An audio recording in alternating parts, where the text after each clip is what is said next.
Hello there. Tonight we slip quietly into the embroidered slippers of a young medieval bride, your hands trembling under ivory sleeves, your breath held tight beneath a veil that smells faintly of lavender, wood smoke, and expectation. Outside, church bells echo over cobbled streets, where feasting still roars in your name. But here, behind a thick oak door bolted from the inside, the air is different. Denser. Waiting. You've been betrothed since you were 12. Maybe younger. And tonight, you're 15, maybe 16, and standing on the edge of something everyone has talked about, but no one has truly explained. Your fingers twitch toward your laces. You're not alone. The fire crackles. And beyond the hanging tapestries, someone's pacing. Tonight is your wedding night. And you probably won't survive this. So, before you get comfortable, take a moment to like the video and subscribe, but only if you genuinely enjoy what I do here. And in the comments, let me know where you're listening from and what time it is. Now, dim the lights, maybe turn on a fan for that soft background hum, and let's ease into tonight's journey together. The mattress beneath you is stuffed with straw. You feel each lump and scratch through the thin linen sheets. It smells faintly of damp moss and the dried herbs your mother scattered for luck. You lie there like a wrapped parcel, unsure of how to breathe. Your new husband, older, broader, entirely unknown to you, fiddles with the clasp of his belt. He might be nervous too, but you're too frightened to care. The fire dances, casting grotesque shadows on the stone walls. You half expect the carved figures on the bedposts, dragons, saints, or maybe naked cherubs, to whisper advice. Or warnings. What you do know is that no one has asked how you feel about tonight. Not your mother. Not your priest. Not the man beside you who smells of wine and travel dust. You've been told two things: obey and endure. This is the part the songs don't cover. Minstrels go on and on about veils, kisses, and roses. They never mention the moment you realize the ceremony was the easy part. Now, there's no fanfare. No witness but the creaking bed frame and your own shallow breath. In some places, this act is public. Oh yes, don't let the romance novels fool you. For centuries, consummation was a community event. Family members, midwives, and even clergy might gather in the next room or, disturbingly, in the room, behind curtains or columns, to ensure the deed was done. Why? Because your body is no longer just your own. It's a transaction. A contract signed in sweat and blood. Historically, this moment determines whether your marriage is valid. Not love. Not partnership. Not mutual trust. But penetration and proof. It's legal, political, and terrifyingly literal. You may have seen a cloth laid out on the bed beforehand, crisp, pale, symbolic. The next morning, it must bear a red stain to confirm your virginity. Failure means shame. Or annulment. Or worse, a bed trial, where strangers determine what must have gone wrong. Historians still argue whether these stained cloths were always authentic, or whether clever brides, or panicked mothers, ever used animal blood or pricked fingers. But what's certain is that a girl's first night wasn't just about intimacy, it was about performance. And punishment, if she got the script wrong. Your pulse thunders behind your ears. Your heart tries to shrink. This isn't like the stories your cousin whispered, giggling, behind the bakehouse. It's closer to the warnings you half heard when the older women talked in hushed tones by the fire, words like endure, bite down, it'll be over soon. Meanwhile, your husband fumbles through this ritual as though he's playing a game with vague rules and high stakes. He might be gentle. He might be cruel. Or he might treat it like an awkward tax he has to pay to claim you as property. You might cry. or freeze, or laugh out of sheer terror. He may misread all of it. Most medieval men were taught that a woman's resistance was normal, even expected. Consent as we understand it simply didn't exist in legal terms, not for wives. Marriage gave a man permanent license. You were his now. This wasn't just the norm, it was law. Theologians wrote lengthy treatises justifying why a wife couldn't deny her husband, likening marriage to a form of debt each partner owed the other. But let's be real, guess who usually ended up collecting? Still, there were exceptions. Quirky corners of medieval society whispered about saints who refused their husbands and lived in virgin marriages. There's a tale of Saint Cecilia, who told her husband on their wedding night that an angel would smite him if he touched her. Dramatic, yes, but strangely empowering. Not everyone dreaded the night, though. Some women were curious. Some genuinely liked their husbands. Some were even lucky enough to discover mutual affection after the awkwardness passed. But those stories didn't travel as far, because fear makes better folklore. Back in your room, the fire pops. A lock shifts. The bed creaks. You squeeze your eyes shut. Maybe if you don't look, it'll hurt less. Maybe the ghosts of other brides, some kind, some bitter, hover near, whispering encouragement. Or warnings. No one told you what to do tonight. You've never even seen a naked man. But you're supposed to somehow know how to please him, endure him, and thank him afterward. Later, you'll be judged on how radiant you look at breakfast. Whether you limp, whether you're flushed, whether you're made gossips about the stains on the sheets. You might not bleed at all. That's normal, medically speaking. But try telling that to your mother-in-law. Or the gossips who already think your eyes are too bold, your waist too narrow. A single tear traces down your cheek. You're not sad. You're not sure what you are. Just wide awake. On the most sleepless night of your life. And outside, the bells are still ringing.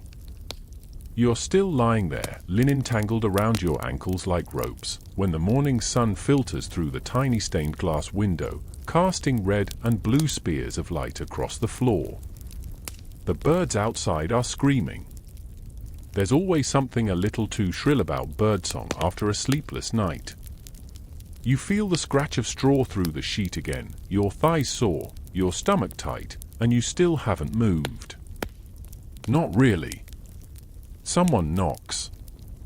Not your husband. He left hours ago, you think, for bread or prayers or to boast to his friends about the deed done, or not done. You honestly couldn't say. He didn't look back. The knock again, soft but urgent. Then a voice, older, female, too sweet. Is the bride awake yet? Ah. The day after inspection begins. You're veiled again, though this time only metaphorically. Today, you wrap yourself in layers of linen and silence, hoping they'll serve as armor against what's coming next. Because today, they'll want to see the sheets. Yes, that's right. You thought the ceremony was public, the consummation awkward, but now comes the social ritual known as sheet scrutiny. In some regions, particularly among nobility, it was entirely normal for the bridal linens to be paraded about, held up like a victory flag, complete with spots of blood considered proof of virginity. Sometimes this happened quietly. Other times, it was done in the town square. Think parade float, but with more shame. You rise carefully, like your bones might break. And then you see it, the square of cloth tucked by the bedside, folded neatly, waiting. You don't want to open it. But you do. No stain. Your breath catches in your throat. You remember the pain, yes, but you also remember how little there was. Nothing dramatic.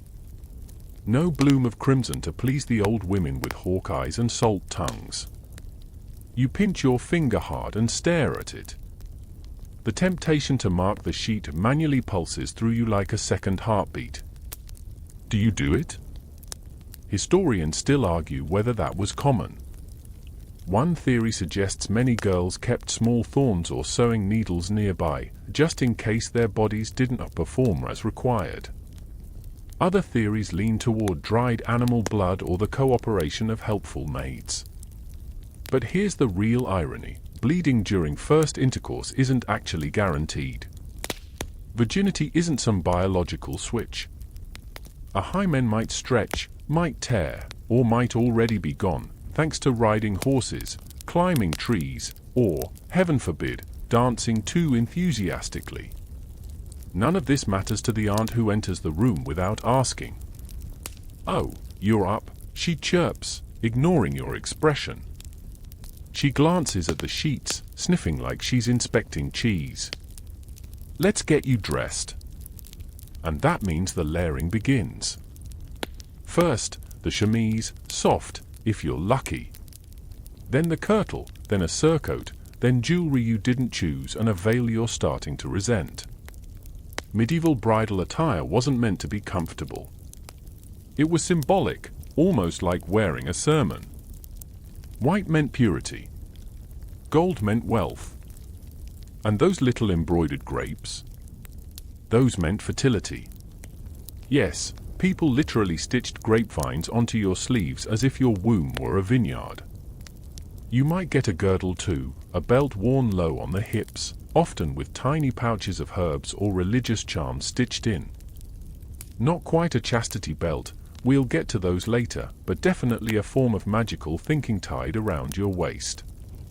As you're laced up, you realize everyone is watching you more intently now. They want to see how you move. Whether you flinch, whether you smile, and heaven help you if you limp. You catch eyes with another girl across the courtyard, maybe a maid, maybe your cousin.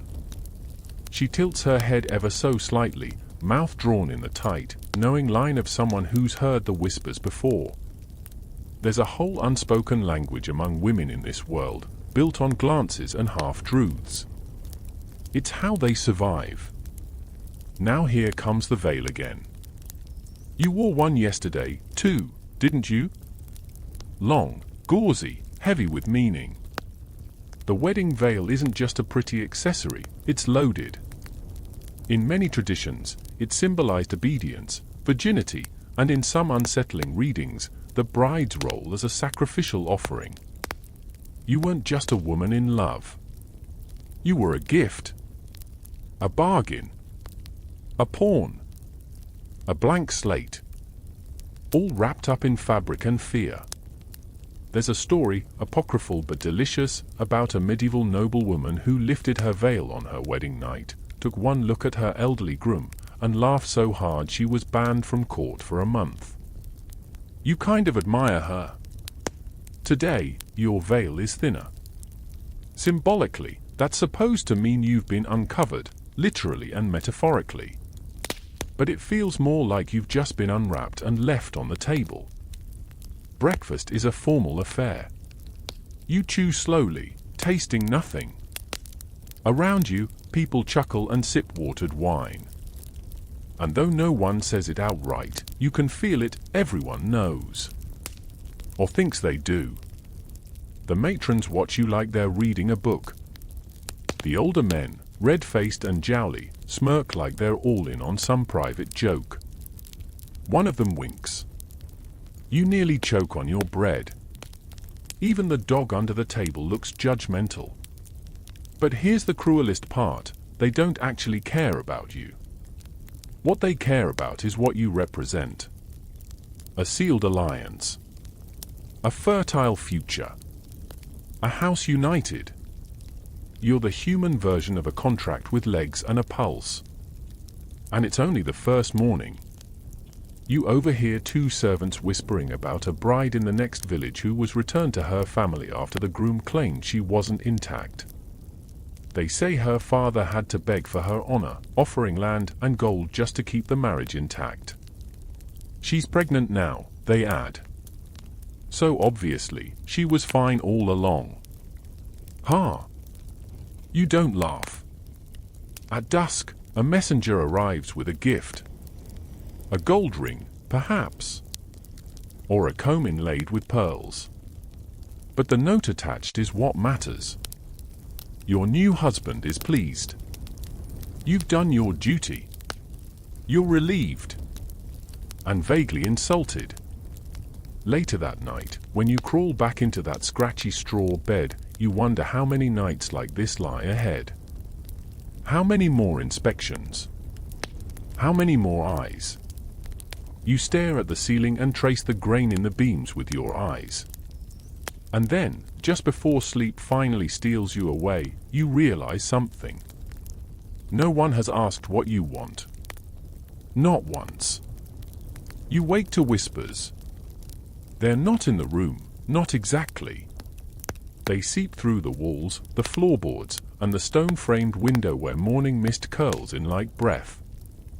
These whispers belong to women who came before you, the sisters, strangers, saints, and sinners, each one with her own version of this story. And all of them are whispering the same thing. Your virginity was never yours. It was a dowry item, like the carved chest at the foot of your bed or the goats you came with. A thing to be inspected, transferred, and tested. In a world where women couldn't own land, couldn't vote, couldn't even walk unescorted in some towns, your virginity was your only capital. You didn't know this growing up. At least not in so many words. But you heard it in every warning. Every narrowed look when you laughed too loudly with a stable boy. Every sermon about Eve's sin. Every seamstress who muttered that the white dress should be earned. And now, it's gone. You're supposed to feel lighter. Or powerful. Or maybe just relieved. Instead, you feel hollowed out. Because here's the sick twist, even when you succeed by the world's standards, wed, bedded, blooded, there's no reward. No peace. Just new expectations and new kinds of failure. The blood on the sheet was never just blood. It was evidence. Proof. A ticket that bought your right to be a real wife. Of course, this whole obsession with bloodstains came from a mix of religious dogma and social control. The church, eager to control both desire and inheritance, promoted the ideal of the virginal bride as both sacred and essential. A woman's chastity was seen not just as a moral good, but a spiritual necessity. Marrying a virgin wasn't just proper, it was holy. But here's the part they left out in the sermons: virginity isn't a scientific category. There's no physical marker, no universal sign. The hymen, often cited like a bodily receipt, varies widely from person to person. It can be elastic. It can tear long before sex. Or never at all. And yet, entire lives hung on its imagined rupture. In some places, particularly among the higher classes, if you couldn't prove your virginity, your entire marriage could be annulled. Just, poof. Erased. You'd be sent home in disgrace, and your family might lose the land or titles they traded you for. Your parents would weep, not for your pain, but for the political fallout. Historians still argue whether this obsession was equally strict across all classes. Some evidence suggests peasants had more leniency, less scrutiny, less pomp. But they also had less protection. A village girl's shame could lead to ostracism, poverty, or worse, without the safety net of power or prestige. And then there were the fringe cases. Whispers of women who pretended to be virgins, padding the bed with animal blood. Or who claimed divine visions to explain their childlessness. Or who swore they'd never felt a man and bore children anyway, stories that later got folded into tales of miracles and saints. Like the noblewoman who supposedly gave birth to twins after dreaming of angels. A charming anecdote, unless you were her maid, likely threatened into silence. Sometimes, these stories were woven into courtly literature, poems and romances filled with heroines who protected their virtue like knights guarding a grail. One popular tale tells of a maiden who wore an enchanted ring that could tell if she was pure. Spoiler, she wasn't. But the ring conveniently had lied to save her. Medieval culture clung to virginity like a relic, even while reality quietly disagreed. Meanwhile, you're expected to move through your days now as though nothing changed. But everything has. The way you walk. The way people look at you. The way you're meant to look at yourself. You're no longer a maiden. You're a matrona. A woman. A vessel. Because now comes the next test, you must conceive.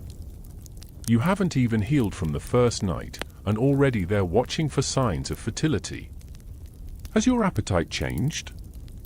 Do you look pale or flushed? Have you vomited yet? Never mind that actual science, still centuries away, would one day explain just how complicated reproduction is. For now, your womb is a communal project. And your virginity, now spent, has merely bought you a seat at the table. But it also hangs over your head like a phantom.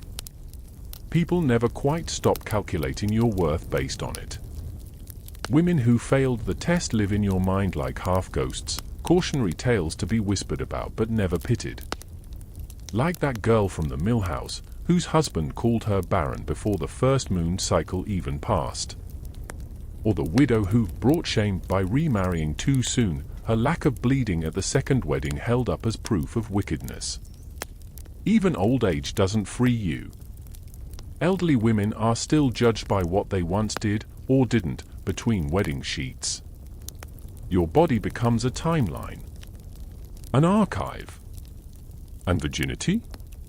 It's chapter 1. There's even a fringe theory, you remember someone muttering once, that the blood wasn't about purity at all, but about sacrifice. A ritual echo of older, darker customs where brides were literally offered to gods or warlords. The sheet as altar.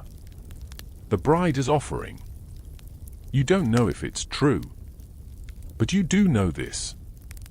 That night marked you, even if you didn't bleed. It drew a line across your life. Before and after. And no one cares how you experienced it, only that it happened. You were trained to see virginity as treasure, a delicate flower, a porcelain cup. But what no one told you is what happens after it breaks. They don't tell you about the silence. Or the ache. Or the way people stop protecting you once you've been unwrapped. Because now, you're expected to protect them. Their family name. Their honor. Their lineage. So tonight, when you sit by the fire and the matrons chuckle about your glow, you smile and nod. You make your face a mask. You're not a bride anymore. You're the proof that the transaction was successful. The night returns, but you no longer dread it with the same fluttery nausea. No, now it's something different. Not fear, exactly. Not yet routine. But a kind of numb anticipation. Like waiting for the bell that signals another shift in a job you never applied for. And tonight, you're not alone. Well, physically, yes, you're alone in the room, save for a flickering tallow candle and that familiar fire which still refuses to crackle properly unless you poke it first. But behind the walls, through the stone corridors and echoing halls of this drafty manor, people wait. Not for you, really. For your linens. You've heard them. The whispers. The bets. The quiet speculation about whether tonight will finally deliver the evidence they were hoping for last time. As if your body is a courtroom and the blood is the verdict. Yes, they want the stain. A fresh one, if possible. You stare at the folded cloth the chambermaid placed at the end of your bed. A different one from before. This one is embroidered at the corners, finer, they'd said. An heirloom, perhaps. A family tradition. Passed down like recipes or curses. And it's not just the women whispering. The men, too, join in. Only they're less subtle. They joke about the bloody flag with flagons of ale in hand. Laugh about how much red should appear for it to count. One even made a pun about banners. You didn't laugh, but you smiled. You've learned to do that now. There's a ghastly tradition in some regions of Europe. You remember hearing it once from a traveling washerwoman, where the stained sheet was displayed out the window the morning after, flapping in the breeze like some grim victory pennant. A very public way of saying, see? She was real estate worth claiming. And if there was no blood? Oh, don't worry. They had a plan for that too. The bed test. It sounds like a nightmare from a satire, but it was all too real. In cases where a marriage was questioned, maybe by a groom claiming impotence, or a bride accused of deception, a tribunal could be called. A literal gathering of church and court officials who'd oversee a new round of testing, often involving public examination, and yes, occasionally, attempts to force a second consummation. Historians still argue whether these rituals were more theatrical than enforceable. Some think they were rare and exaggerated. Others suggest they happened far more often than we'd like to believe, especially when money, land, or family reputation was on the line. Either way, the point was clear: the bridal bed wasn't sacred. It was evidence. Your maid, the one with quick hands and a quicker mouth, has offered to help. A little trick, she said, with a wink. Just in case you're not the type to show red. She offered chicken blood, of all things. Not much, just a dab. You declined, half horrified, but her tone stayed neutral. It's not for you, she said softly. It's for them. Some women take the offer. Who could blame them? There's even a bizarre French anecdote about a noble family that hired a surgeon to surgically restore their daughter's virginity before marriage. You can imagine that conversation, just a stitch or two, monsieur, for the dowry's sake. The modern mind reels. But the medieval mind? It simply shrugs. So now, you lie in bed. Waiting. Again. And the worst part? You can't remember how it felt. That first night. It's already blurring. Did it hurt more than you expected? Less? Was there tenderness? Or did you flinch and dissociate, counting rafters overhead until it ended? You try to replay the moment like a song you should have memorized, but it skips, distorts, fades. Maybe that's why they cling so hard to the blood. Because memory is slippery, but stains are easy to label. You think of other girls again. Not noble women, not courtiers, just villagers. The butcher's niece. The brewer's daughter.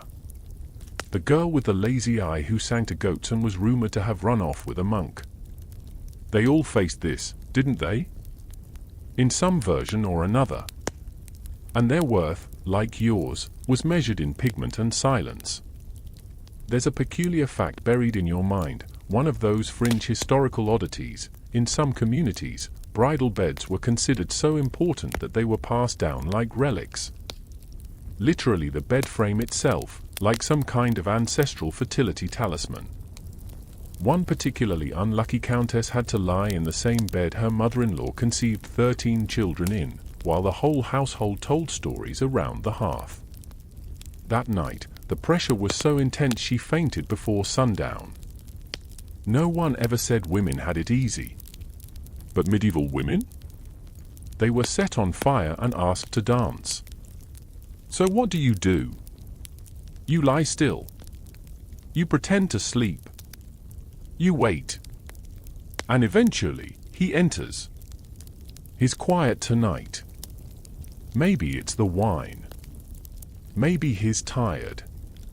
Maybe he's starting to realize this isn't the fairy tale either of you were sold. He doesn't say much. You don't ask for more. After, you tuck the cloth away again. Folded carefully. Still too pale. You whisper to the saints, ones you don't even believe in, that your womb will do the rest soon. That maybe they'll stop looking at you like an invoice waiting to be paid. You think of all the women who played this same game. Who learned, as you are, that being a wife means being part stage prop, part ledger entry. You roll onto your side, stare at the glowing embers, and mutter something darkly ironic under your breath. The saints don't answer. But you think you hear a whisper from the wall, as if another bride somewhere is echoing the same thought. Maybe next time, use the chicken blood. You rise before dawn now. Not out of habit, yet, but because sleeping through the night has become an indulgence you can't quite afford. Not when there's so much watching. So many eyes on your every movement, looking for signs. Of fatigue. Of soreness. Of regret. Of anything, really, that might whisper something about the night before. You bathe in silence. Cold water, caught in a copper basin, poured from a clay pitcher that always feels just slightly cracked, like you. The chambermaid stands just outside the curtain, not looking, probably, but still too close. You've come to accept that privacy, like virginity, is mostly a concept here. One that floats politely above your head while everything real and messy happens underneath. And when the sun finally burns its sleepy gold onto the windowsill, you're ready. Because today, you have to spend time with him. Not in the bedroom. Not in ceremony. But out in the world, together. Husband and wife, presented like a joined crest on a banner. He's dressed handsomely, of course. Velvet doublet, polished boots, that slightly sour expression of someone who knows they're supposed to be smiling but can't quite remember how. And you? You're the prize. And you barely know the man beside you. This was normal, of course. Most medieval women didn't marry for love. They married for land, for alliance, for status. Your courtship, if you can even call it that, was a blur of formal dinners, signed parchments, and awkward glances across crowded halls. He said you looked pleasing. You said thank you. And then they signed your future away. So now, here he is. Your husband. Your stranger. He offers his arm. You take it. It's not quite affection. Not quite performance. Something in between. The townspeople wave and bow and murmur blessings. Some are genuine. Some are rehearsed. One child runs forward with a flower garland, and for a moment you remember playing Wedding in the Fields with your sisters, before any of you knew what the game meant. Before you knew how heavy the veil would feel. Later, you walk through the market. You're meant to be seen. Together. Smiling. Happy. And you play your part, nodding at vendors, pretending to admire a roasted duck, asking how the apples look this season, knowing full well you'll never be the one choosing apples again. That's what servants are for. Still, every conversation is laced with undertone. The baker winks. Hope the wedding night was fruitful. The apothecary leans too close. Need anything for discomfort, my lady? Or prevention? You freeze for just a breath, then smile. No need. Everything is fine. Is it? You're not sure what fine even means in this context. Because the truth is, sleeping beside someone you don't know and pretending it means something is its own peculiar kind of violence. Not the loud kind. not the sharp kind, but the kind that echoes. Each night, he returns. And each night, you brace. Sometimes he's tender, sometimes indifferent. Once, already, impatient. He doesn't ask if you're willing. He doesn't have to. You're married. You've been given. Which, in this world, is the same as surrender. There's a legal term for it, marital debt. It sounds benign. Almost romantic, if you squint. But it means exactly what it suggests, that marriage is a contract in which physical submission is owed. On both sides, technically. But guess who bears the burden of proof? Your husband can demand his rights at any time. And if you refuse, he can appeal to the priest. Or worse, your family. To say that you are withholding. Rebellious. Ungrateful. And you know what they'll say. What they'll all say. She must obey. Because obedience is what's expected of a good wife. Obedience and silence. You think of stories you've overheard, old wives' tales wrapped in warnings. Of brides who locked themselves in pantries. Who slept with knives beneath their pillows. Who whispered prayers to saints whose names you no longer remember, just to be spared one more night of obligation. There's one tale you can't forget. A young woman in Burgundy who jumped into a well on her third wedding night, claiming she'd rather face the cold than the bed. They say she survived, barely, and was sent to a convent. Not as punishment. As mercy. Historians still argue whether her story was real or just a folk parable stitched together by desperate mouths in the spinning rooms. But you think about her when you stand near fountains now. You wonder how cold the water really was. Your husband, for what it's worth, isn't cruel. Not intentionally. He's been raised in a world where women are taught to shrink and men are taught to own. He thinks kindness is not pressing too hard. Or asking, once, if you liked it, then never again. You answer yes. Because what else can you say? You eat dinner together now. Sometimes he even smiles.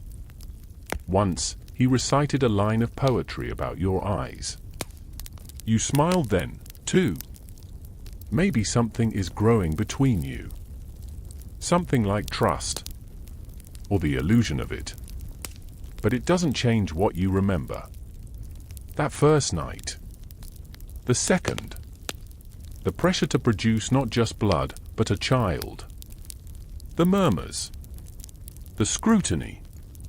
You wish, not for the first time, that you'd had a choice. Not just in who, but in when. In how. In whether you ever wanted to be part of this game at all. But here you are, playing it. As women before you did. As women after you will. You take his arm again as the townsfolk cheer. You wave. You smile. And inside, you whisper to the wind. He still feels like a stranger. You start to notice the candle. Not just any candle, the bedroom candle. The one he lights just before slipping beneath the sheets each night. It smells faintly of beeswax and frankincense, which is oddly pleasant, but its flicker has become something else to you now. A signal. A sentence. That little flame wavers, and your body tenses, even before his boots hit the floor. You could blow it out. But that would only delay the inevitable. Because in your world, the church doesn't stay outside the bedchamber. It drapes itself around the sheets like a judgmental aunt, whispering rules and metaphors and saints' names into every sigh and shiver. You grew up hearing that marriage was holy.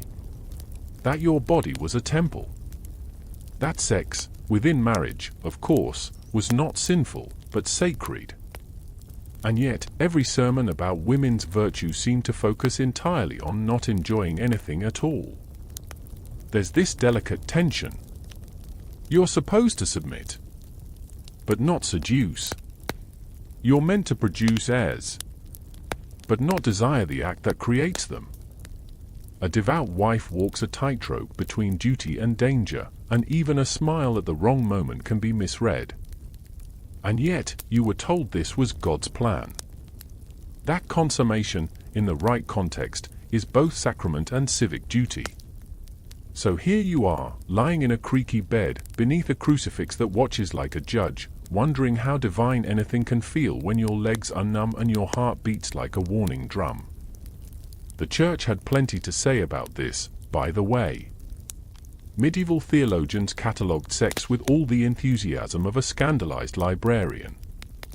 Saint Augustine, for instance, famously claimed that lust, even within marriage, was suspect.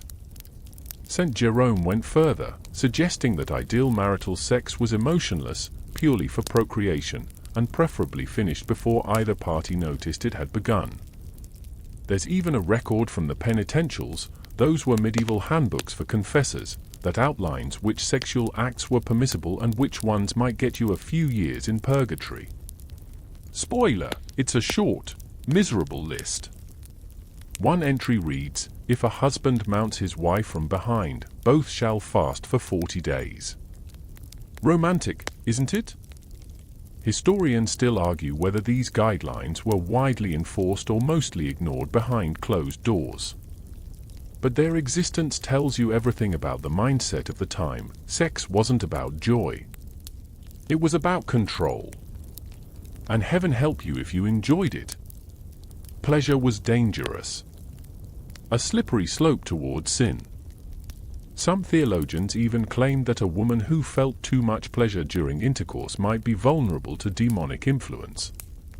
Which really puts a damper on things, doesn't it?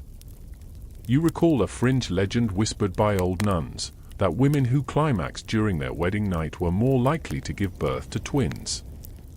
Not that this was a good thing. Twins, in some circles, were rumored to be proof of infidelity, or worse, evidence that demons had visited the bride in her dreams.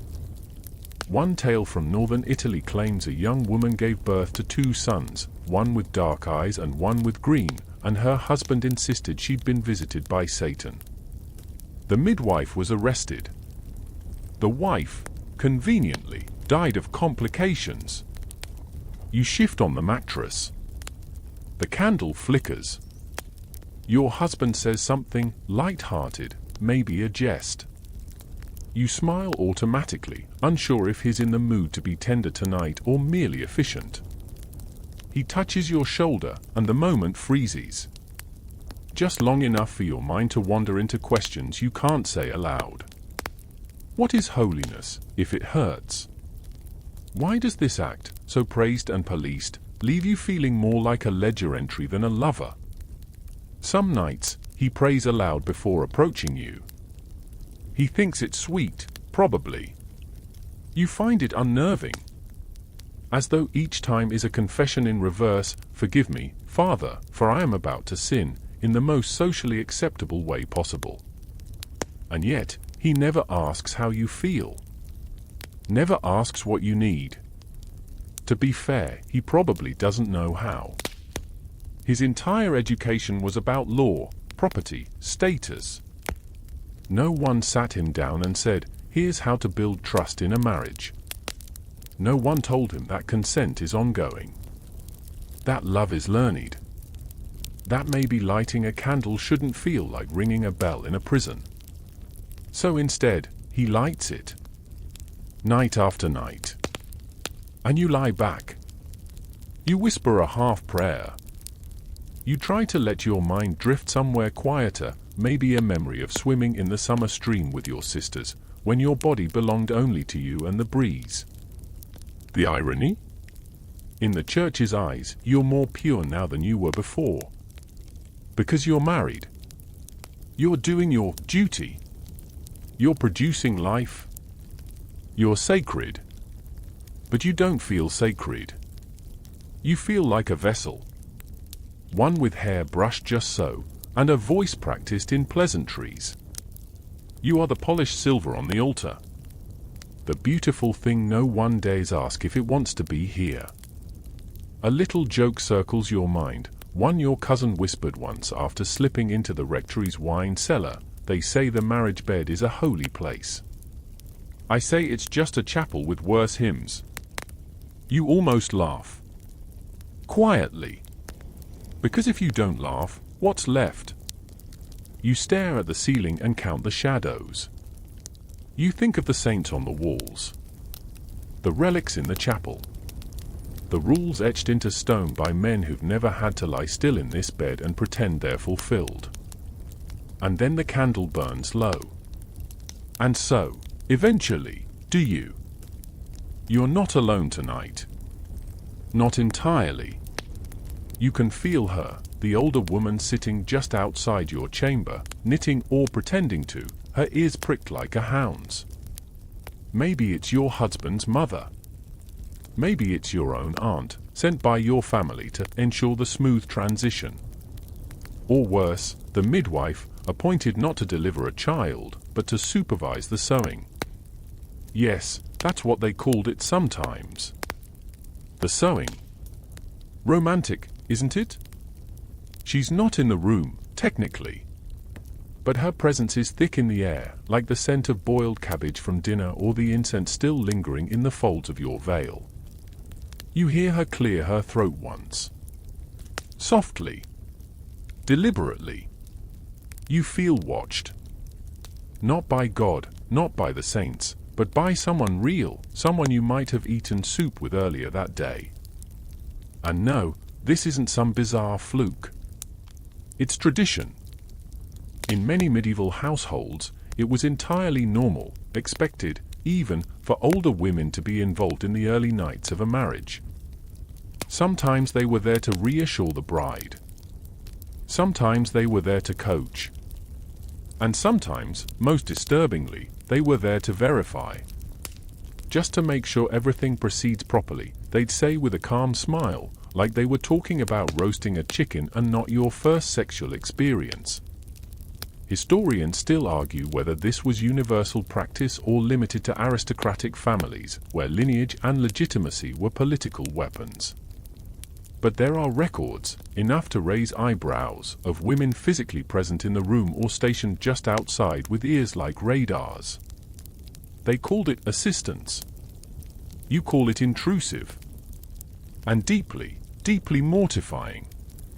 You lie there in the dark, your body still aching slightly from the night before, and wonder what exactly she expects to hear. A gasp? A cry? A murmur of pleasure? Would silence worry her more? Would she interpret it as disobedience? Or failure? Because here's the hidden rule no one tells you, your wedding night doesn't just belong to you. It belongs to them. To the family. To the household. To the village, in some twisted way, all peering through metaphorical keyholes, ready to gossip about what didn't happen or happened too quickly or not convincingly enough. You remember a story from a neighboring county. A bride who wept so loudly her mother-in-law stormed in and demanded the husband get it over with faster. The poor girl fainted. The linen was smeared with wine to feign blood. And no one ever spoke of it again, except, of course, everyone did. There are quirky tales, too. One noblewoman, so the rumor goes, stationed a parrot in the bridal chamber to repeat whatever it heard. The bird became famous for shrieking, "Faster, my lord," during dinners. You'd laugh harder at the absurdity if it didn't all feel so real. And then, of course, there's the bedroom coaching. You haven't had it yet, not directly, but you've heard murmurs of women in your position receiving whispered instructions from their elders. Advice laced with euphemisms so tangled you're not entirely sure if you're meant to lie still or play dead. One widow, sharp-tongued and wrinkled like a dried apple, once muttered to you, "Just grit your teeth and think of cloisters." Whatever that means. It's hard not to feel like livestock. Like you're being judged for how you take to the harness. You look over at your husband. He's removing his boots slowly, unaware of your inner monologue.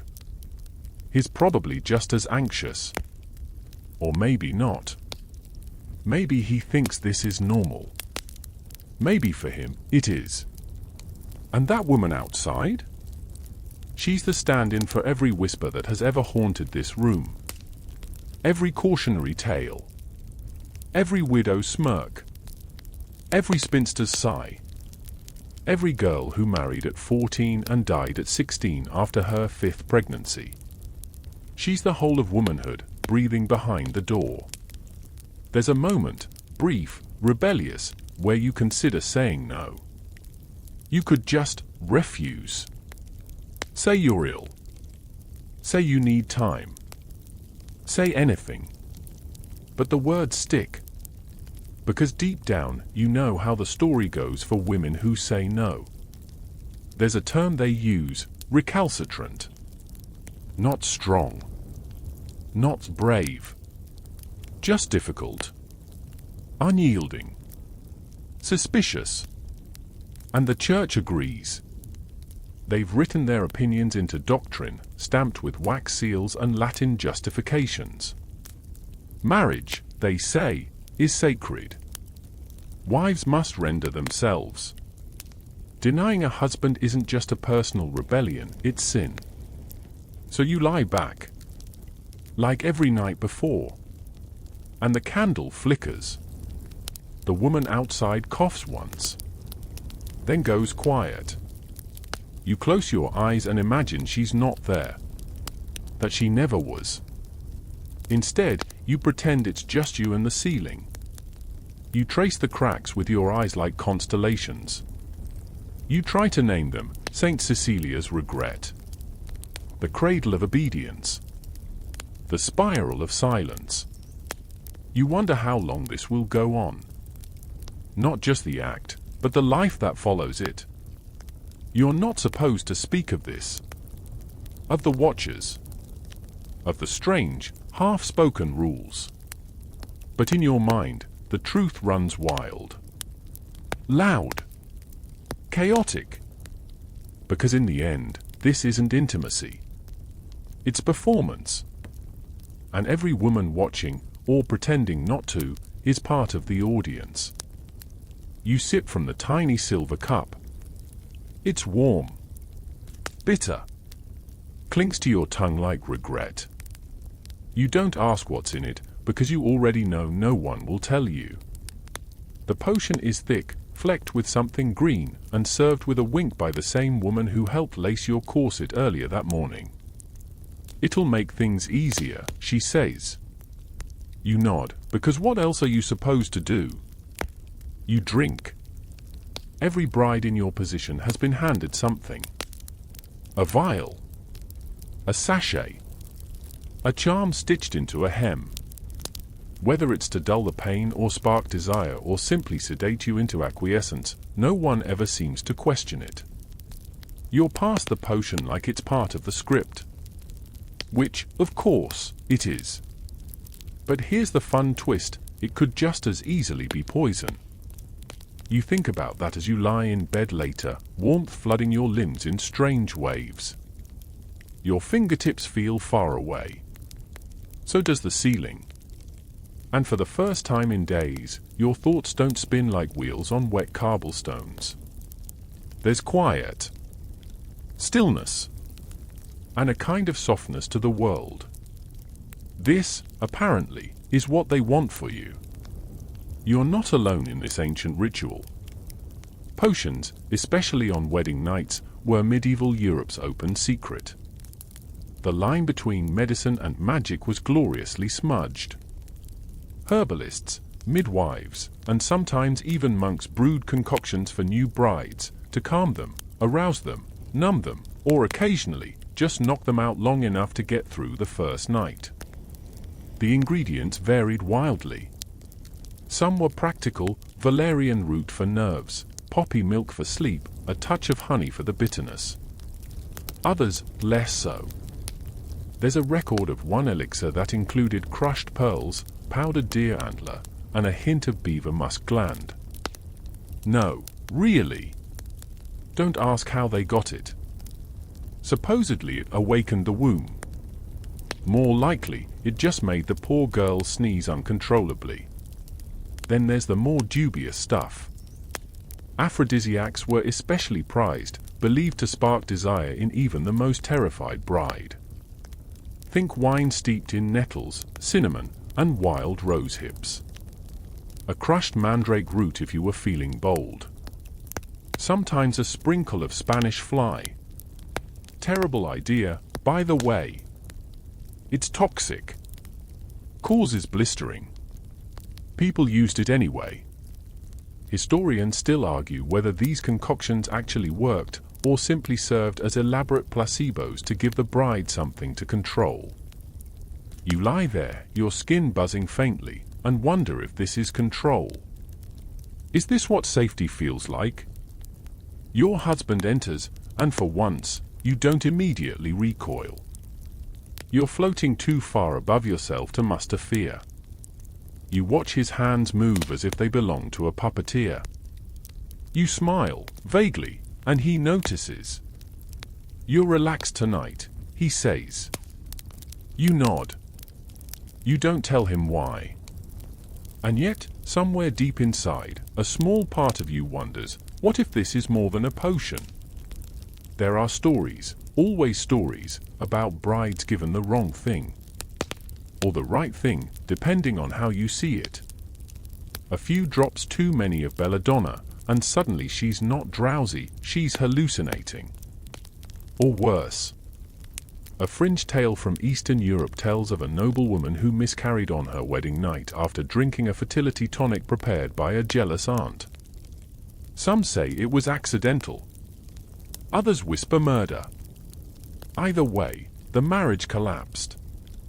The aunt disappeared. The bride became a recluse. That's the danger with these potions. They blur the line between remedy and rebellion. Because maybe, just maybe, some of these women didn't want the wedding night to go well. Maybe some slipped their own herbs into the brew. Ones that didn't just ease discomfort, but ensured it wouldn't happen again. Ones that kept wounds empty and futures quieter. You think of a recipe you overheard in the kitchens once. Mugwort, rue, and pennyroyal. Mixed with wine, taken at dawn. The cook said it helped with unwanted situations. She didn't elaborate. She didn't need to. You start to wonder, how many women knew the same recipe? How many turned to plants and powders to seize an ounce of choice where none had been given? Because the truth, whispered between cups of broth and behind the lace of veils, is that the only power some brides had was in their apothecary knowledge. Passed from mother to daughter, aunt to niece, healer to desperate girl. You're not there yet. Not quite. But you've noticed the way your maid lays the herbs near your basin each morning. The way she casually mentions what helps with swelling or what to take if the bleeding won't stop. You're starting to learn the language. And maybe, just maybe, that means you're learning how to survive. Because no one teaches you this part. Not the priests. Not the noble tutors. Not even your mother, who wept when she pinned the veil to your hair. You have to gather the pieces yourself. So you sip the potion. You lie still. And somewhere, far below the layers of silk and shame and sleeplessness, you begin to store the knowledge. Quietly. Carefully. Like seeds. Because one day, someone else will be the bride. And she'll need more than lace and prayers. She'll need the recipe. You wake to sunlight slicing through the shutters like judgment. It's already late by house standards, past the bustle of servants, past the rooster's second crow, past the moment where respectable brides are expected to be up, dressed, and knitting something meaningful beside a window. Your hair's a mess. Your chemise is wrinkled. And you feel like your body has been used as a battlefield and no one came to clean up after. But still, you rise. Because today, they'll ask how it went. Not directly, of course. No one's that crude. It'll come in glances, in half smiles, in exaggerated questions about how you slept, whether you're glowing, and, most telling of all, whether the sheets have been sent to the laundress yet.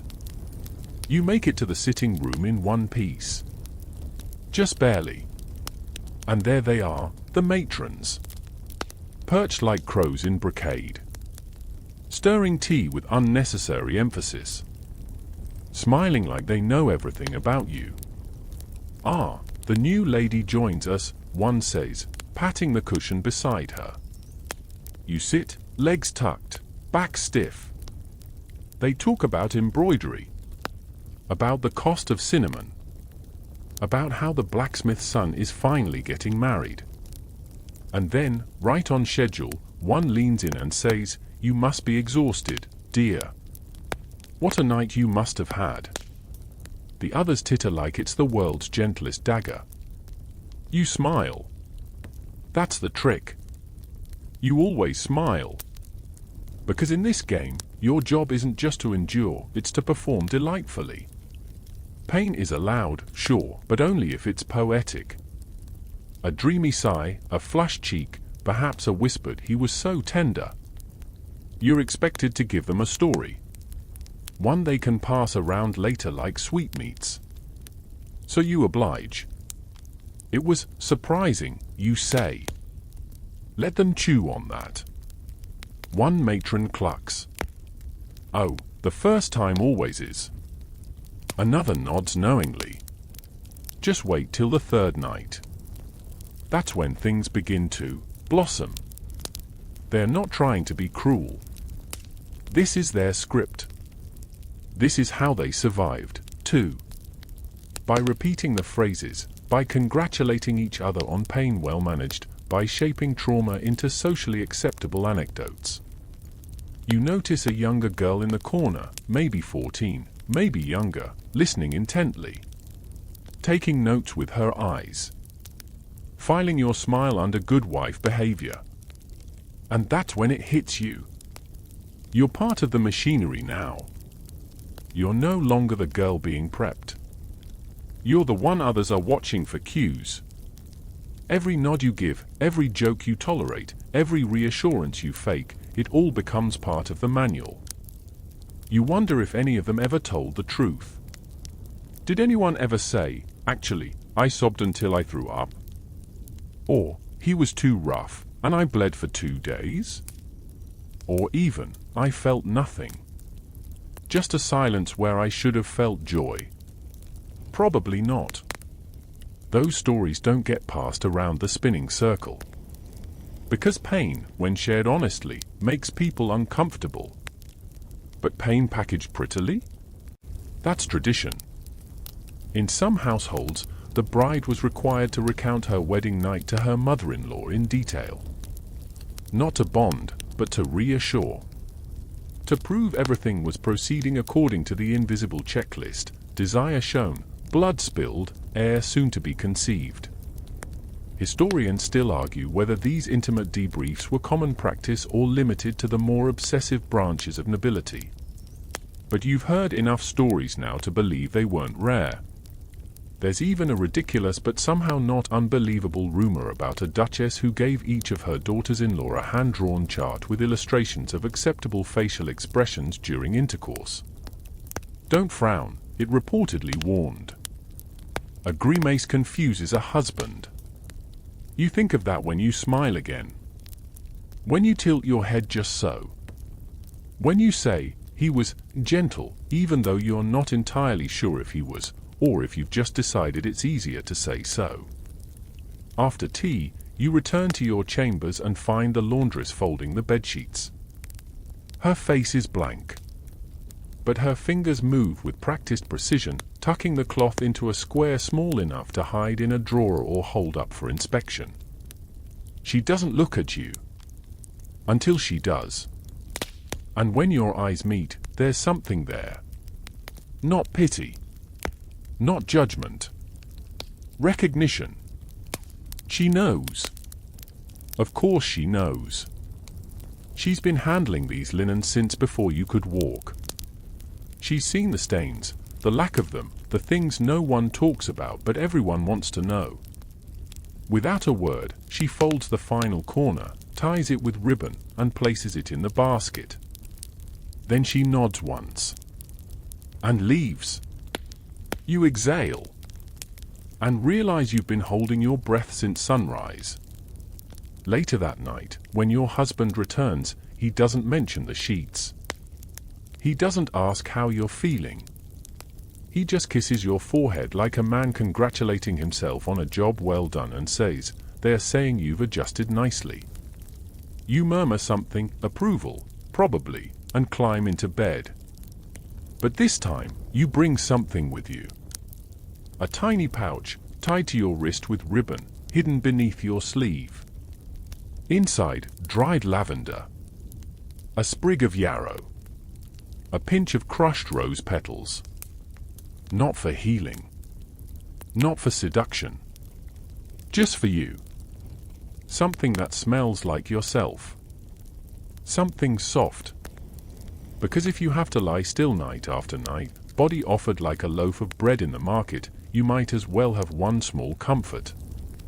One secret thing that is not part of the performance. Not part of the smile. Not something to be judged, or folded, or paraded. Just yours. And that, in this life, is a quiet victory. You don't bleed. Not the first night. Not the second. Not the third. And now it's the fourth morning, and people are beginning to notice. You can feel it. In the way the steward hesitates when he bows. In how the maid looks at the empty laundry basket. In the long, meaningful glances passed between the older women at breakfast, like your womb has become the hottest gossip in the hall. There's no stain. No sign. No proof. And that means something must be wrong with you. Of course, you know the truth. You've read enough between lines, whispered with enough maids, and overheard enough midwife tales to understand that bleeding is far from guaranteed. Hymens don't behave like doors. They stretch. They tear long before a wedding night, riding horses, climbing trees, dancing barefoot, or simply existing. Sometimes, there isn't much to tear at all. But tell that to a world that sees a bloodless sheet as a scandal. Your mother-in-law watches you like a hawk. Your husband is quiet, too quiet. You catch him glancing at the folded sheets with confusion, then discomfort. Like he's not sure if he failed, or you did. And here it is, the real cost of not bleeding. Doubt. In this world, your word doesn't matter. Your experience doesn't matter. What matters is that little blot of red. That sacrificial sign that says, "I was pure, and now I am his." And without it, the rumors begin. Maybe you were deflowered by a stable boy. Maybe you were seduced by a visiting minstrel. Maybe, God forbid, you did it yourself, and the saints are frowning. The words vary. But the meaning is always the same: if you don't bleed, you're suspect. Historians still argue just how deeply this belief ran. Some claim it was mostly a noble obsession, where family honor was tied to a bride's anatomy. Others suggest it ran straight down to the village level, with tavern girls and fishwives equally expected to produce a crimson receipt. Either way, the consequences could be brutal. In some places, annulment was the kindest outcome. In others, public shaming. Or worse, a formal inquest, a grim proceeding where male elders and religious figures would investigate your body and your integrity. You once heard a tale about a young bride in Flanders whose husband dragged her to the village church, demanded an inspection, and publicly claimed her unworthy.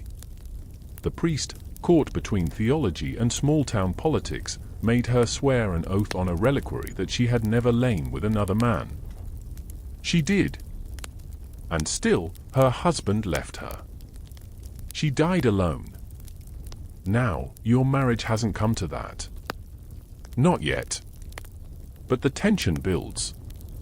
Your husband hasn't touched you since the third night. He claims he's busy with estate matters. But you see it in his eyes. A hesitation. A tightening. The candle doesn't burn anymore. He doesn't light it. At first, you're relieved. Then you're insulted. Then you're afraid. Because not being desired is almost as dangerous as being suspected. In this world, a bride must walk a very narrow line. Submissive, but not passive. Chaste, but ready. Innocent, but willing. You're expected to perform virginal fragility while also being available, fertile, and publicly radiant. It's a maddening paradox. So what do? You take action. You prick your finger with a sewing needle. Not much. Just enough. And you press the blood into the linen, just a small, honest lie to soothe the wolves. You feel ashamed. And strangely powerful. Because now you've entered the real game.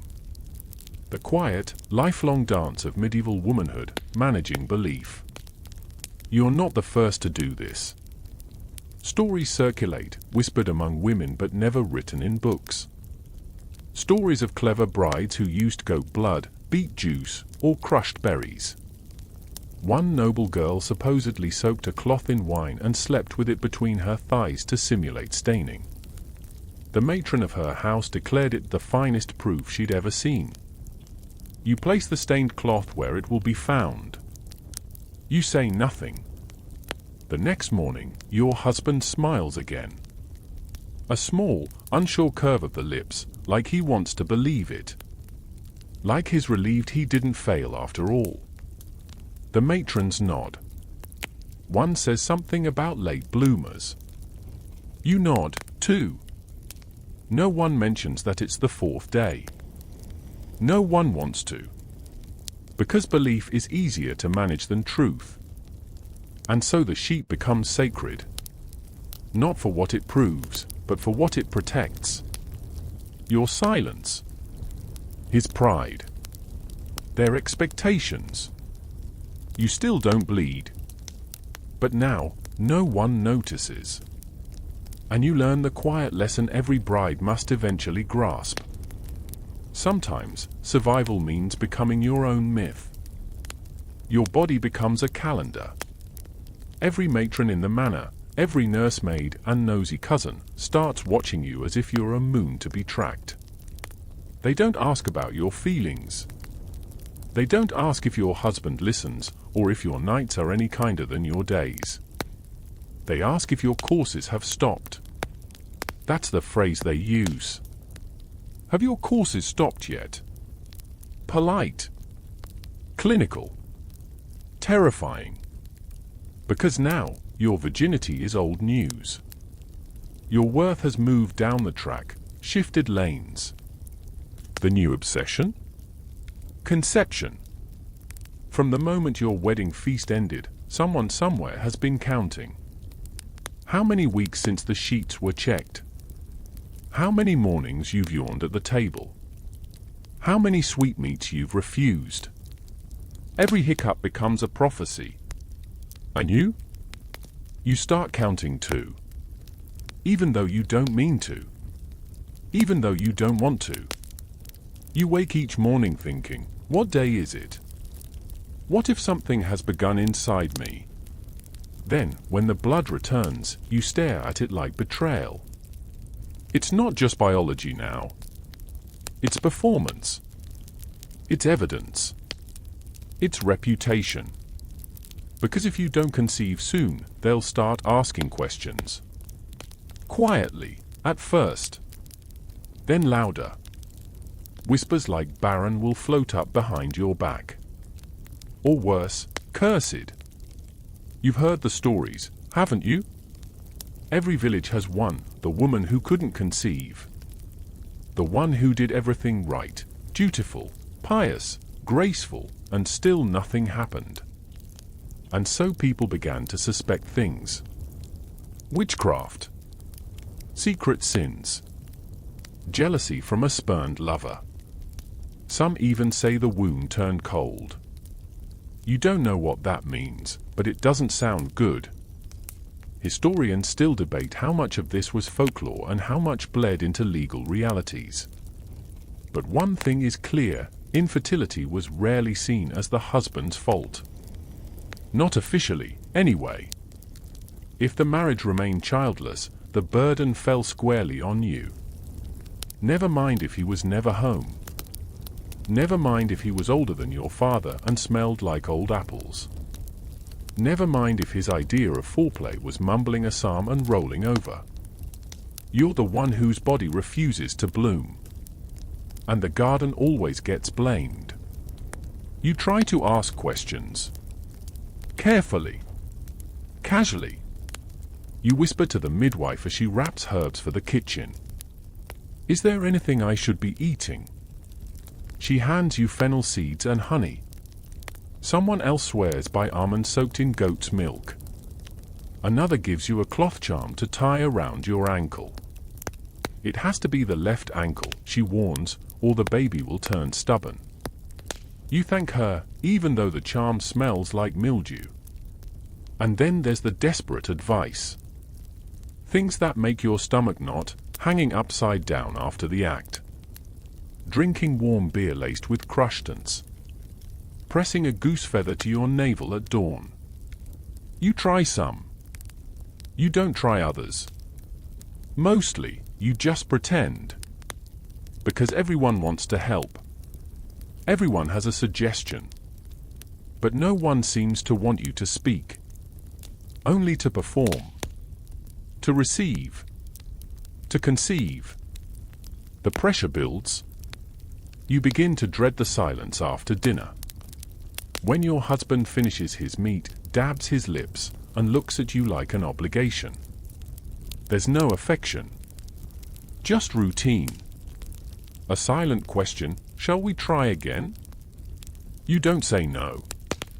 You don't say yes either. You just rise, and follow, and lie down. You try to imagine the child they all want so badly. A tiny face, quiet breath. A future you might shape with kindness. A baby that belongs to both of you, and neither of you. And yet, even the thought feels distant. Like a performance you're not cast in yet. Because right now, you're not allowed to be maternal. Not yet. You're just the vessel. The possibility. A walking womb dressed in linen and expectation. It gets worse when the priest visits. He arrives with blessings, of course. Holy water. Words of encouragement. A prayer for fertility. But then he lingers. Offers suggestions. Recommends certain saints. Pray to Saint Margaret, he says. She knows the pain of women. You nod. He doesn't mention that Saint Margaret was swallowed by a dragon and burst out of its belly whole and shining, probably because that metaphor cuts a little too close to the birthing stories you've heard.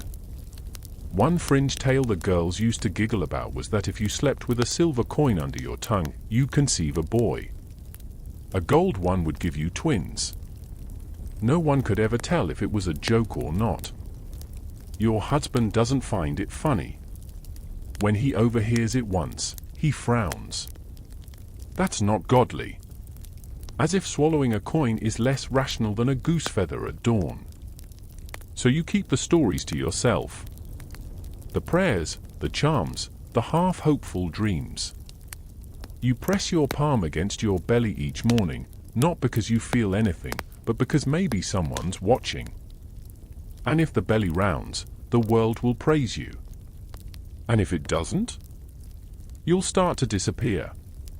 Because in this world, a wife who cannot produce an heir is like a cup with a crack, still lovely, but no longer useful.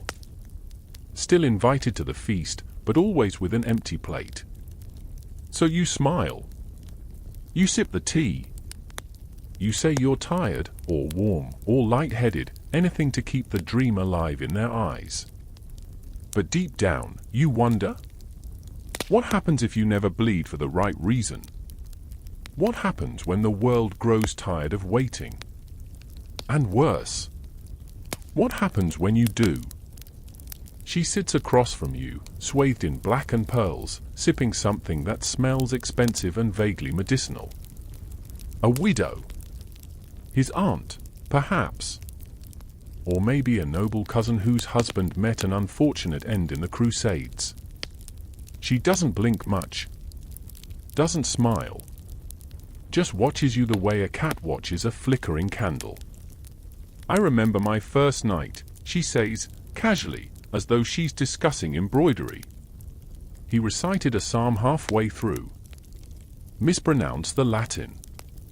You freeze, teacup halfway to your lips.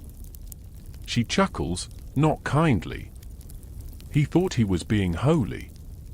I thought he was trying to summon death. Possibly mine. This isn't a conversation you expected. But this is what widows do, isn't it? They speak the unspeakable. They've already paid their dues, outlived the scrutiny. With no man to answer to, their tongues loosen. The veil lifts. And she's not the only one.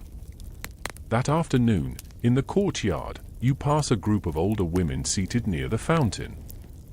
One is spinning wool. Another pretends to be asleep.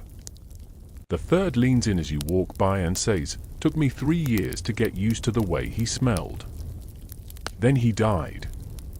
She doesn't look up. You keep walking. Slowly. Because this is something no one tells you when you first become a wife. The women who've left that role behind still carry it, like smoke on their clothes. They're watching you. Some with pity. Some with bitterness. And some, strangely, with envy. Because no matter how dreadful the wedding night was, no matter how sour the husband, or how unbearable the pressure to conceive, you're still wanted. Still the center of the feast. Still the topic of whispered conversations. Still relevant. And they remember that. One widow, tall, severe, wrapped in stiff wool, stops you as you pass. They'll say all sorts of things about you if you don't bear him a son, she says.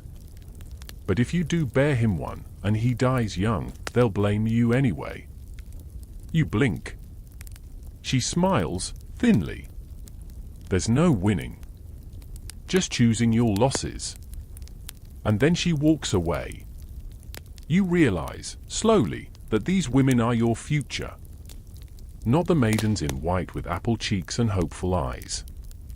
Not the plump, fertile wives who practically sweat sons. But these quiet shadows. These survivors. The widows. And the nuns. Oh yes, don't forget the nuns. They watch too, from behind stone walls, iron gates, and veils of a different kind. You see them in the chapel sometimes, kneeling for hours. You see their eyes flick to your belly, your ring, your bruises. And sometimes, just sometimes, you see something there that's not judgment. Envy. Because they chose silence over submission. Walls over men. Cold floors over warm beds with strangers. And maybe they wonder if they chose right. Or maybe they know they did. There's a curious story you once heard, an abbess in the north who ran away from her marriage on her wedding night, faked her death, and became the head of a convent under a new name. Some say she lived to be 90, never touched again by a man. Others say she went mad and claimed she could hear the cries of brides in her dreams. Historians still debate whether she existed at all. But her story clings to your mind like nettles. You wonder how many of these women once dreamed of such escapes. How many held their breath in the dark and prayed not for a child, but for freedom. And you wonder this most when you're seated beside them, listening to them recall their first nights with tones that range from dry amusement to barely concealed rage. One leans in and says, "He fell asleep before touching me. Best night of my life." Another, lips thinned with years, adds, "I bit his shoulder so hard he bled. He thanked me." You can't tell if she's joking. But then she smiles, and you're sure she isn't. They carry these memories like relics. Not cherished, but witnessed. A silent rebellion shared among those no longer at risk. And some part of you, the part still sore and anxious and counting days on your fingers, finds comfort in them. Because at least they know. At least they see. And then there's that other category, the ones who wanted what you now have. The never wed. The passed over. The women who were promised at 15 and forgotten by 20. They speak less. Smile too brightly. Offer advice with a pointed undertone. One offers you a fertility charm that smells suspiciously like mothballs and resentment. Another sighs, "You're so lucky to be chosen." You want to ask, "Am I?" Instead, you thank her. Because this is how the game works. Wife. Widow. Nun. Never wed. Each roll a different flavor of silence. Each with its own mask. And you? You're still early in your part. So you sit beside the widow with the dry wit and the nun with the sad eyes and the girl who thinks you're lucky. And you sip your tea. And you smile. And you wonder what version of yourself will be left when all the roles are played. You hear the whispers before you understand they're about you. Not the usual chatter, the endless talk of produce, cloth weights, and the neighbor's unruly chickens, but something sharper. Sliced quieter. Meant to sound like background noise, but heavy with teeth. It's your name, followed by the word trial. You don't panic. Not at first. The word has many meanings. Perhaps someone thinks you're difficult. A handful. A trial to your husband's patience. That would almost be flattering. But then you hear more. A phrase you don't expect. They'll have to prove it. The air freezes around your neck like a wet ribbon. It turns out, not everyone was convinced by the blood-stained cloth you left, the one you so carefully dabbed with your own finger. Some claim the stain was too small. Too neat. Others say the timing was suspicious. A miracle that just happened to occur after the third night. And now your husband, your own husband, has mentioned it aloud. Not to you, of course. To his uncle. To the priest. To the steward with the oily hair and opinions like rats, quick, hidden, and everywhere at once. And when a man in your position voices doubt, the wheels of justice creak into motion. Not real justice, of course. Not the kind that listens. This is bed justice. And you, dear bride, are now the accused. It starts with a summoning. A polite request to speak with the priest and your mother-in-law. Nothing formal. Not yet. They just want to talk. But you've heard what happens after these little talks. They want a confession. Or a reaction. Or tears, those are always helpful. Nothing makes a bride look more guilty than composure. The meeting takes place in the hall where you were once toasted and cheered, now hushed and echoing. The priest sits stiffly. Your husband avoids your eyes. Your mother-in-law studies her ring. They ask if you've had relations before marriage. If you understand the expectations of a wife. If you felt anything that first night. You say the same thing 3 times, yes, we consummated the marriage. You don't say that it was uncomfortable. That you felt like you were outside your body. That there was no pain, or too little for anyone's satisfaction. You just repeat the words they need. But the seed of doubt has been planted. And doubt, in this world, doesn't wither. It spreads. So they move to the next step. They call for a matron's examination. You know what this means, even if no one describes it outright. An older woman, trusted by the court or the church or, more cruelly, your husband's family, is brought in to examine your body. To look for signs. Physical proof. Evidence that you were, or weren't, a virgin when the marriage was sealed. Historians still debate the frequency of these bed trials, but the records exist. From cloistered abbeys to royal courts, women have been poked, prodded, and publicly humiliated in pursuit of purity that could never truly be proven.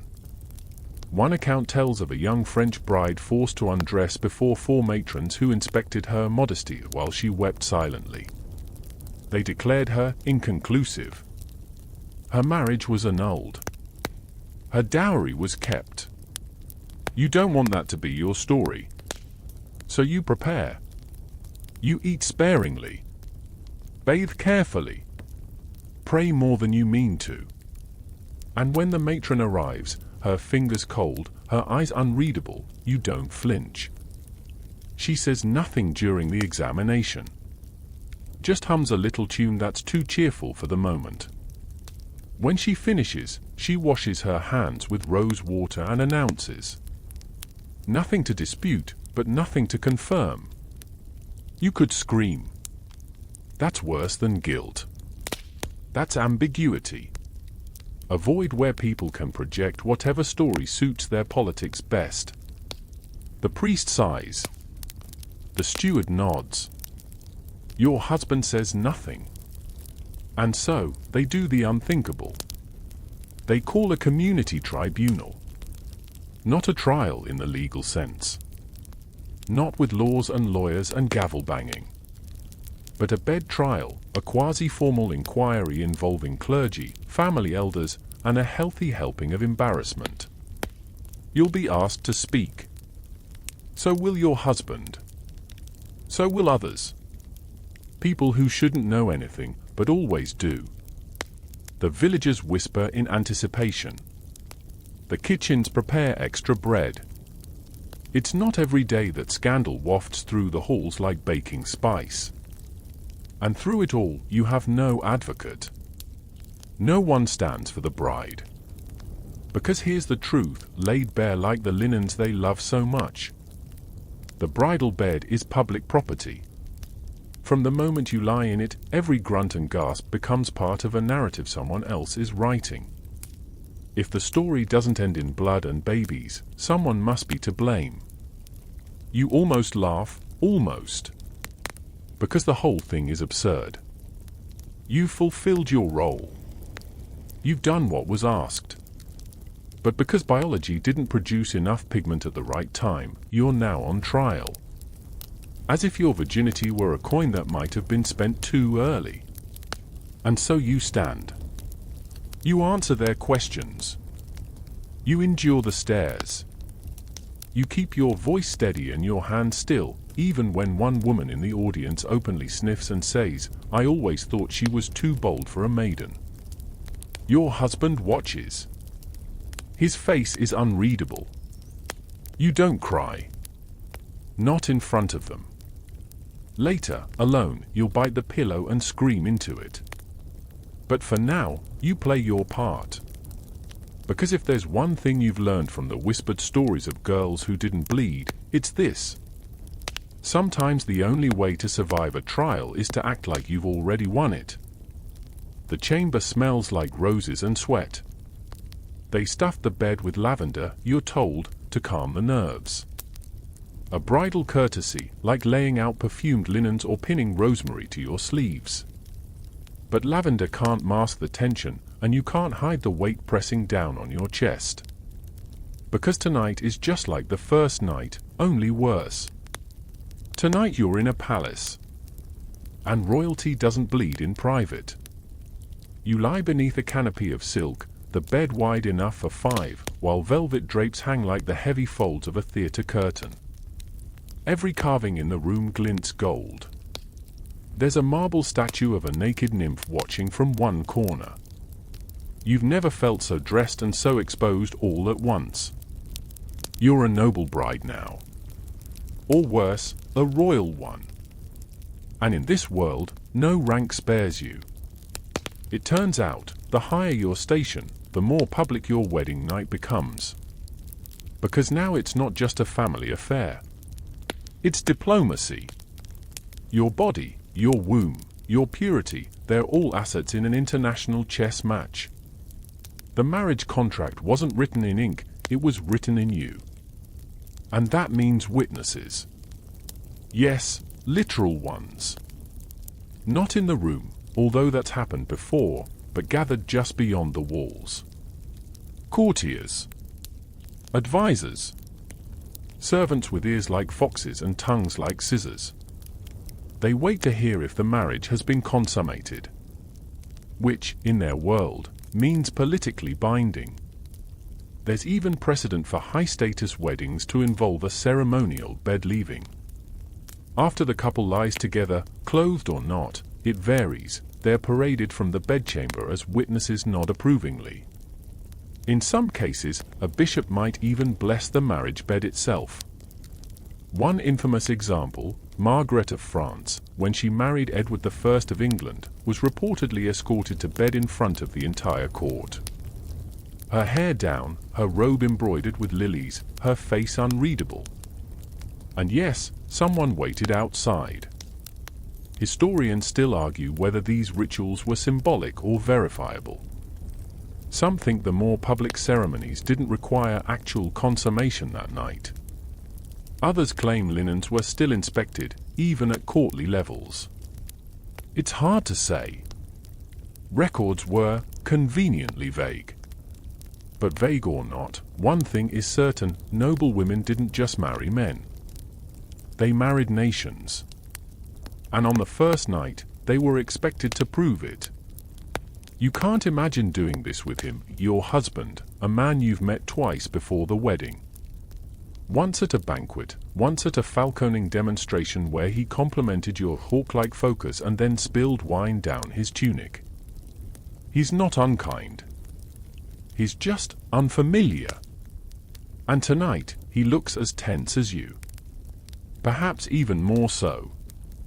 He's well aware that this moment is being waited on by dozens of parties, his family, your family, their ambassadors, and the scribes who will eventually record that yes, this alliance has been sealed. You lie still as he approaches. This isn't about passion. It's about politics. You are the parchment. He is the pen. But something else gnaws at you. Something crueler. You know this room has seen this before. Dozens of brides have lain in this bed, this very bed, forced to perform joy, pain, submission. Some returned again and again until they produced an heir. Some were cast aside after a season of barrenness. Some died here. In childbirth. In grief. There's a dent in the mattress that feels old. And suddenly, you are furious. You think of a fringe tale you once heard, of a queen who cut her thigh and smeared the sheet herself to ensure a quiet life. She never bore a child, never faced a trial. Her husband preferred his hunting dogs anyway. She lived to be 80 and kept a pet fox. You've never wanted a fox more than right now. But there's no fox. Just velvet and candlelight and your own shallow breath. Afterward, he rolls away, sighing. Not in relief, not in triumph. In resignation. You realize he's not happy either. That's the curse of noble unions, both partners are tools. And tonight, you've both just been used. The maid enters the room an hour later, silent as frost. She takes the linens without comment, nods once, and disappears. You lie in the afterglow of expectation, staring at a ceiling painted with cherubs who look too smug for your liking. Somewhere, a scribe is sharpening his quill. Somewhere else, an ambassador is reporting the marriage has been honored. And somewhere in your gut, there's a knot forming, a growing awareness that no matter how lavish the silks, how gilded the candlesticks, how expensive the perfumes, nobility doesn't protect you. It just wraps the cage in gold. The bruises are small, not scandalous, not even visible unless you're in candlelight or the bath. One on your shoulder, another near your elbow, a finger-shaped bloom on your hip. They don't scream. They whisper. They whisper to the ones who know how to look. And they're looking. Not with concern. Not with tenderness. But with calculation. The bedchamber has become a kind of courtroom now. You don't sleep there. You testify there. Every mark on your skin, every expression on your face at breakfast, every wrinkle in the sheets, they are all evidence. You've stepped into the quiet theater of bedchamber inquisitions. It starts with the chamberlain. You don't even realize what he's doing at first. He's always hovering anyway, tidying things, managing linens, making small talk about weather and which sheep are coughing this week. But then he asks how you're sleeping. Then how you're healing. Then, too casually, whether my lord treats you gently. You freeze. But you answer. Of course. Gently. Always gently. He nods, not quite believing you. Then he bows and disappears. You think that's the end of it. It's not. The next visitor is a priest.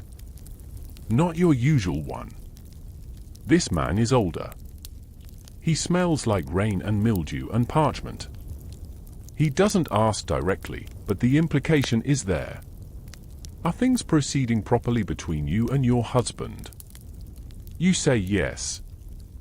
He asks again, in different words. You say yes again.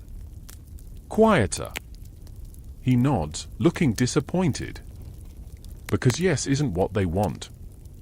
Not really. They want signs. Gossip. They want to manage the bed the same way they manage fields, ledgers, and titles. Historians still puzzle over how deeply the church embedded itself in private life during the medieval period. Some argue that priests held immense sway over the moral quality of a marriage, even having the power to pressure annulment a prescribed conjugal frequency. Others suggest the reality was more uneven, dependent on region and social class. But here, in your world, they're definitely involved. At dinner, someone mentions bruises. A court lady. One of those with eyes like needles and a smile too wide. She leans close to your husband and says, "My lord, you must be careful with such delicate treasure." You nearly drop your spoon.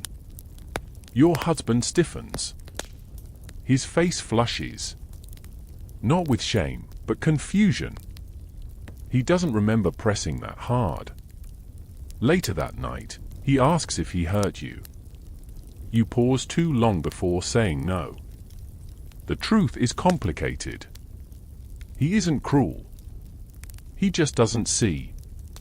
Doesn't notice when your body stiffens, when your breath hitches for the wrong reason, when your smile goes tight at the corners. He moves like a man following instructions from an old book with half the pages torn out. But others do see. And they talk. The ladies in waiting have started whispering. They ask if he is vigorous or clumsy. One smiles and says, "They always bruise us at first." Some think it's a compliment. You don't know how to respond to that. So you keep your sleeves long. You find yourself evaluating every conversation. Who knows what? Who suspects? Who's been in your chambers, or near them? You start locking the door, not out of fear, but control. Because the inquisitions aren't always formal. Sometimes they come in the form of chatter. The laundress who glances at the undergarments. The steward who lingers near the fireplace. The nursemaid who asks whether you've been able to sit comfortably. The way your mother-in-law calls you a trooper with a knowing grin.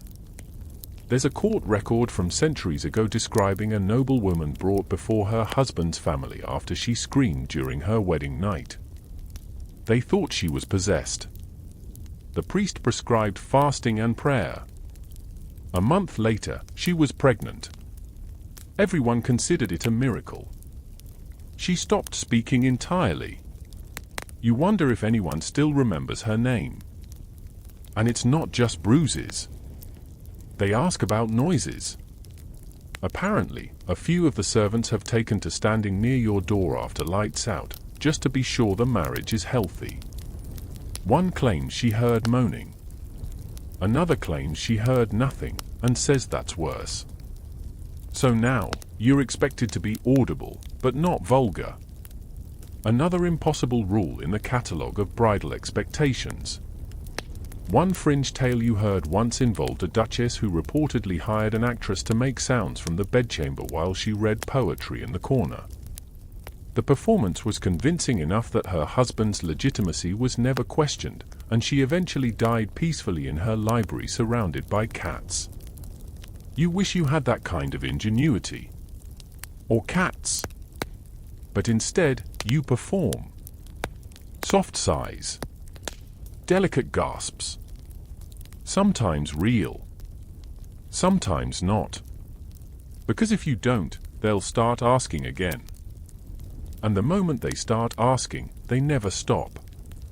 You consider speaking plainly to someone. Telling the truth, not of violence, but of confusion. That your husband tries, but you're not sure what either of you is supposed to be doing. That no one taught you. That the bruises are unintentional, but they still ache. But there's no safe ear. Because the Inquisitions don't care about clarity. They care about narrative. You're either the obedient wife or the failing bride. The gentle lamb or the scheming witch. You don't get to be confused. Or learning. Or human. So you nod. You say it's fine. You cover the bruises and adjust your voice and arrange your expressions like tapestries across a stone wall. You survive. And one night, you trace a bruise on your hip and whisper, "This is mine." It's a strange thing to claim. But in a world where everyone else tries to write your body's story, ownership begins with the quiet parts. Even the painful ones. You know less than the kitchen cat. That's the thought that startles you as you watch her, round-bellied, smug, sprawled in a patch of sun on the stone ledge, licking her newborn kittens with casual precision. No priest coached her. No ancient woman handed her a charm. No one whispered a list of do's and don'ts into her ear over lentil stew. She just knew. You, on the other hand, knew nothing. Before your wedding night, no one sat you down to say, "Here is your body, and here's how it might feel. Here's what to expect, what's normal, what isn't. Here's what you can ask for. What you can say no to." Instead, you got three things: a bath, a dress, and a handful of sideways warnings. Your aunt said, "Close your eyes. It'll be over fast." Your maid said, "It hurts more if you tense up." Your mother wept. That was your education. And it turns out, that's more than some girls got. In medieval Europe, sex education was a jigsaw puzzle made of gossip, religious metaphor, and animal observation. Mostly the wrong animals. You heard more about goats than human anatomy. And don't even start on the donkeys. Everyone had a donkey tail. The church was no help either.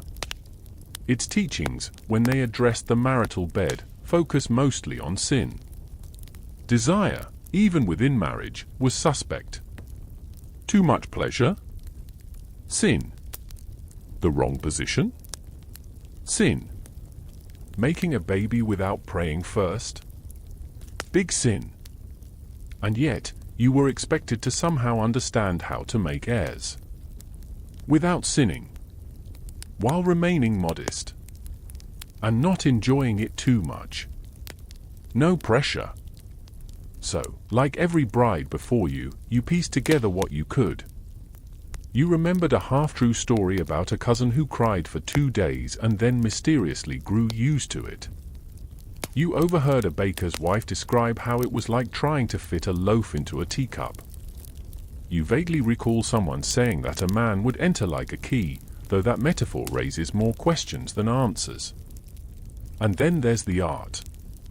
You'd seen woodcuts, crude things hidden between pages, passed from hand to hand by giggling girls.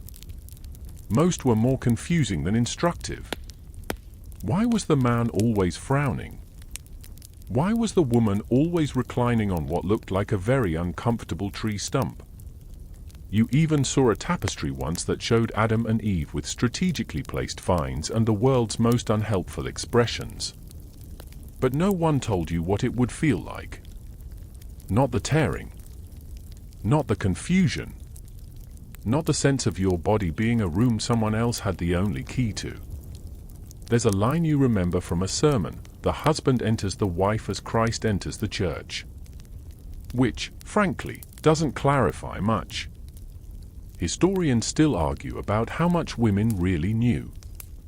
Some point to medical texts written by male physicians, filled with misinformation. One claims the womb wanders around the body like a moody dog. Another insists that too much reading can dry out the ovaries. Then there are the fringe texts, hidden in apothecaries and tucked away in monasteries, offering slightly more grounded advice. Some suggest herbs for easing discomfort or recommend honey before intercourse to make the vessel warm. But access to those was rare. Dangerous, even. A woman caught reading about her own body might be labeled unnatural. Or worse, witchy. And so, most girls simply guessed. You tried to guess. Guessed how much to smile, how much to moan, whether that sharp pain was normal or not. You pretended to understand. You mimicked the faces your cousin made when joking. You faked your way through something you weren't allowed to study. Your husband, for his part, knows only a little more than you. He's read things, perhaps. Talked to older men who offered crude advice over wine. One probably said, "Take her like a soldier takes a castle." You hope he didn't take that literally. And he doesn't ask questions. Doesn't say, "Was that okay?" Doesn't say, "What do you need?" Because men weren't taught to ask. They were taught to take. A fringe belief still haunts you, the idea that women who enjoy sex too much are dangerous. That desire makes a woman less holy. You once heard a woman, older, sharp-nosed, say, "A real bride doesn't want. She receives." You didn't understand it then. You wish you didn't now.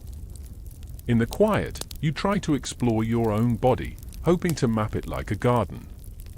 But guilt claws at you. You're not supposed to know too much. Curiosity is suspicious.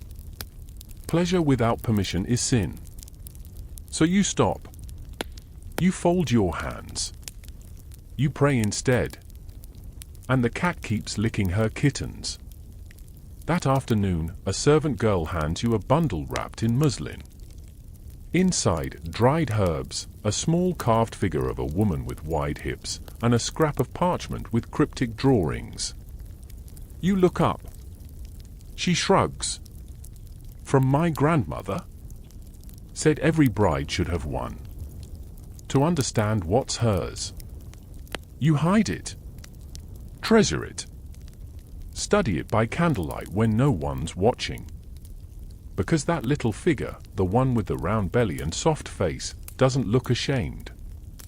She looks like someone who understands herself. You whisper thanks. Not to the church. Not to the husband. Not even to the grandmother. But to you, for still wanting to know. because even in a world that teaches you nothing, still you learn. There's a goat on the tapestry. Front and center, bold and strange, stitched in fine thread. You're sitting in the ladies' parlor, politely pretending to embroider something useful, when your eyes wander to it again. The goat is rearing on its hind legs, tongue out, staring at a nun who seems either horrified or, rather worryingly, intrigued. It's not the strangest image you've seen since your wedding. Medieval Europe has a curious way of teaching people about sex. It doesn't. But it absolutely teaches you how to fear it, especially if you're a woman. And if you do learn anything useful, it's often through riddles, saints' tales, or animals behaving very badly in the margins of books. Take goats, for example. Goats are lustful, you were told. Excessively so. Obscene, even. They rut constantly. They'll mount anything that breathes. Or doesn't. If you dream of a goat, someone whispers, beware, you're in danger of becoming too passionate. Too passionate. In a marriage. With your husband. Heaven forbid.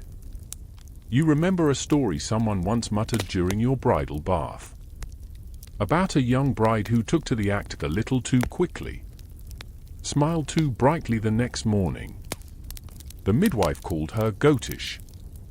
The priest recommended fasting and ash rubbed on her lips. Because pleasure, when it lives on your face, is suspicious. Even in marriage. Especially in marriage. The goat isn't alone, though. Medieval bestiaries, those charming, slightly mad books that catalogued animals real and imaginary, were stuffed with symbolic warnings about desire. The lion represented nobility. The owl, wisdom. The unicorn? Chastity, obviously.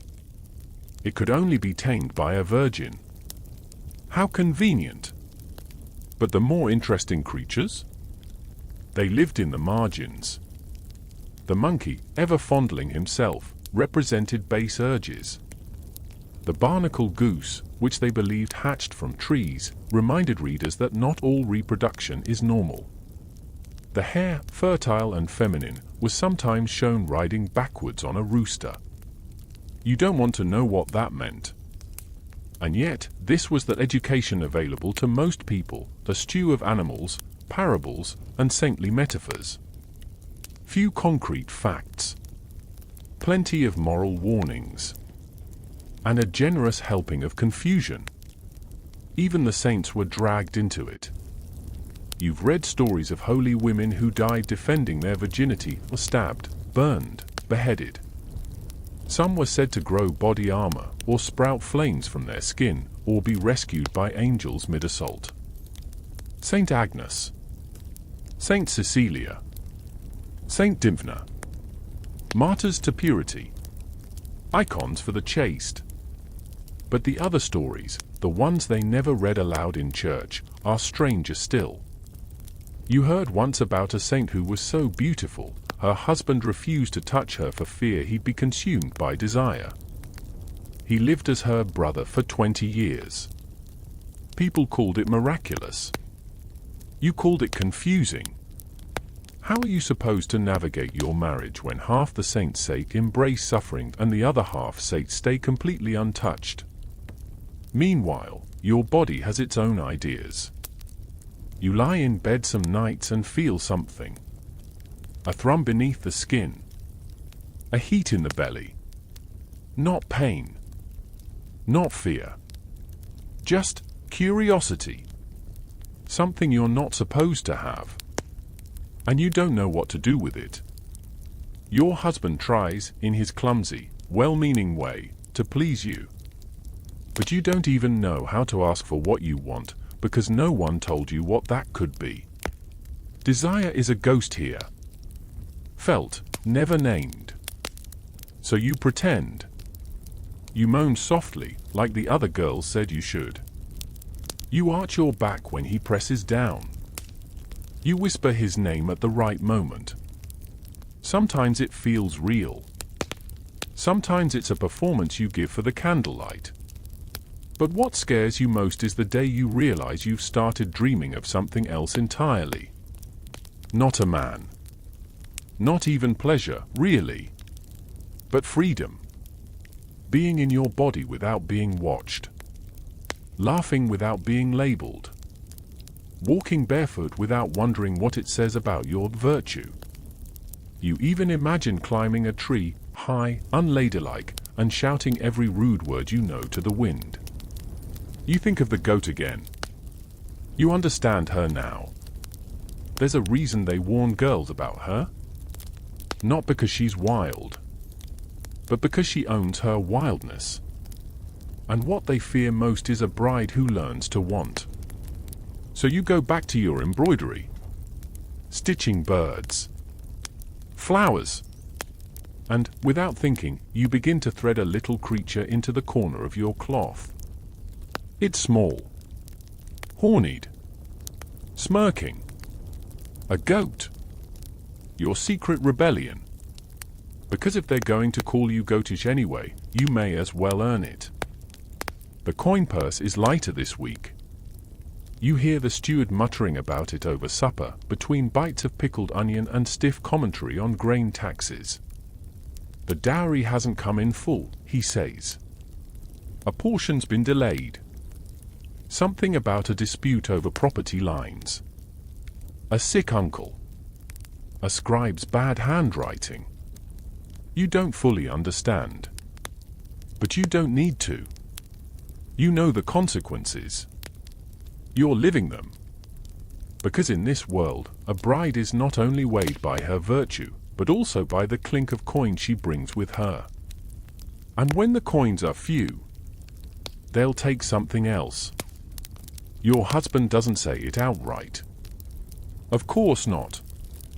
He's far too mannered for that. But you start to notice the shift. The pressure. The implication slipped between his smiles like a knife tucked into a bouquet. He asks for more of you. Not just in the bedroom, but in the way he asks you to charm his friends. To serve wine to visiting lords with a flash of your eyes. To wear that tighter gown. To entertain conversations you'd rather end. One evening, a man you've never met, a cousin or client or something in between, lingers too long beside your chair. His eyes crawl. His breath is thick with wine. When he leaves, your husband says, "He's rich. Be gracious." You're starting to understand what that means. Gracious is a very flexible word. You're not a courtesan. Not officially. But there's a game being played here, one where your value is calculated room by room, glance by glance. And when the dowry stumbles, your body becomes the buffer. You begin to wonder, what exactly was agreed upon behind the doors where your marriage was arranged? Historians argue about this, of course. Whether noble women were ever explicitly offered for favors in exchange for debt settled or land secured. The records are neat, clean, respectful. But the stories are messy. You remember a tale about a lord who lent his wife's company to a foreign envoy in exchange for 50 barrels of wine. The arrangement was dressed in diplomacy. The lady never spoke of it. But the wine flowed for years afterward. You've heard worse.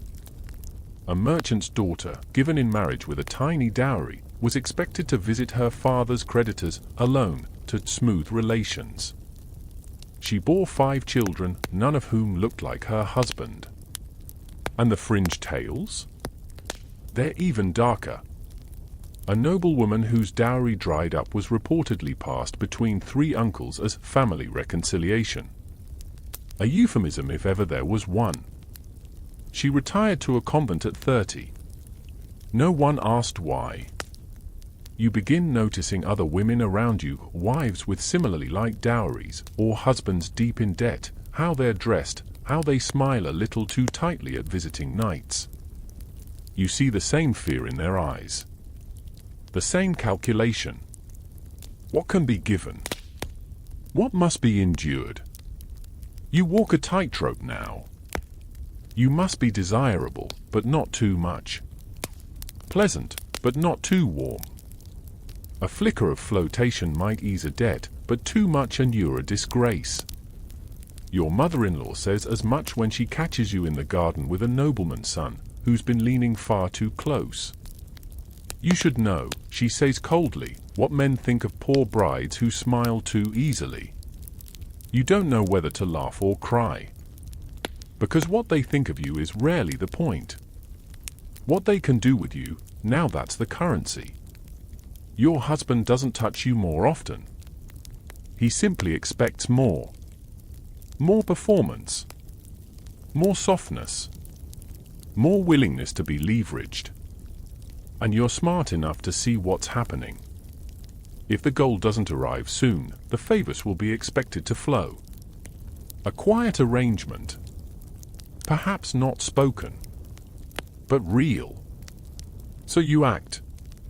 You write a letter to your father. You don't beg. You remind. Of promises.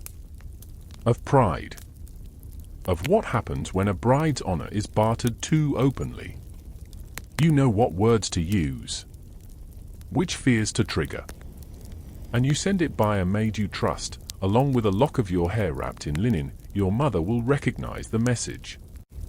Weeks pass. Nothing changes until it does. One evening, the steward announces that the remaining dowry has arrived.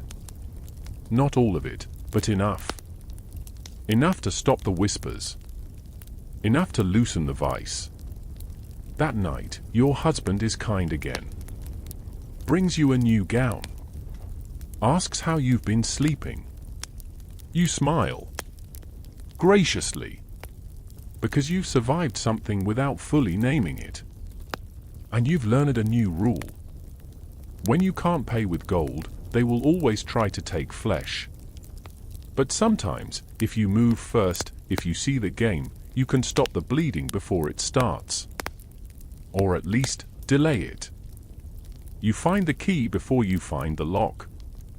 It's small iron, worn, with a strange ornate loop at the top, shaped like a flower that never grew in any field you've seen.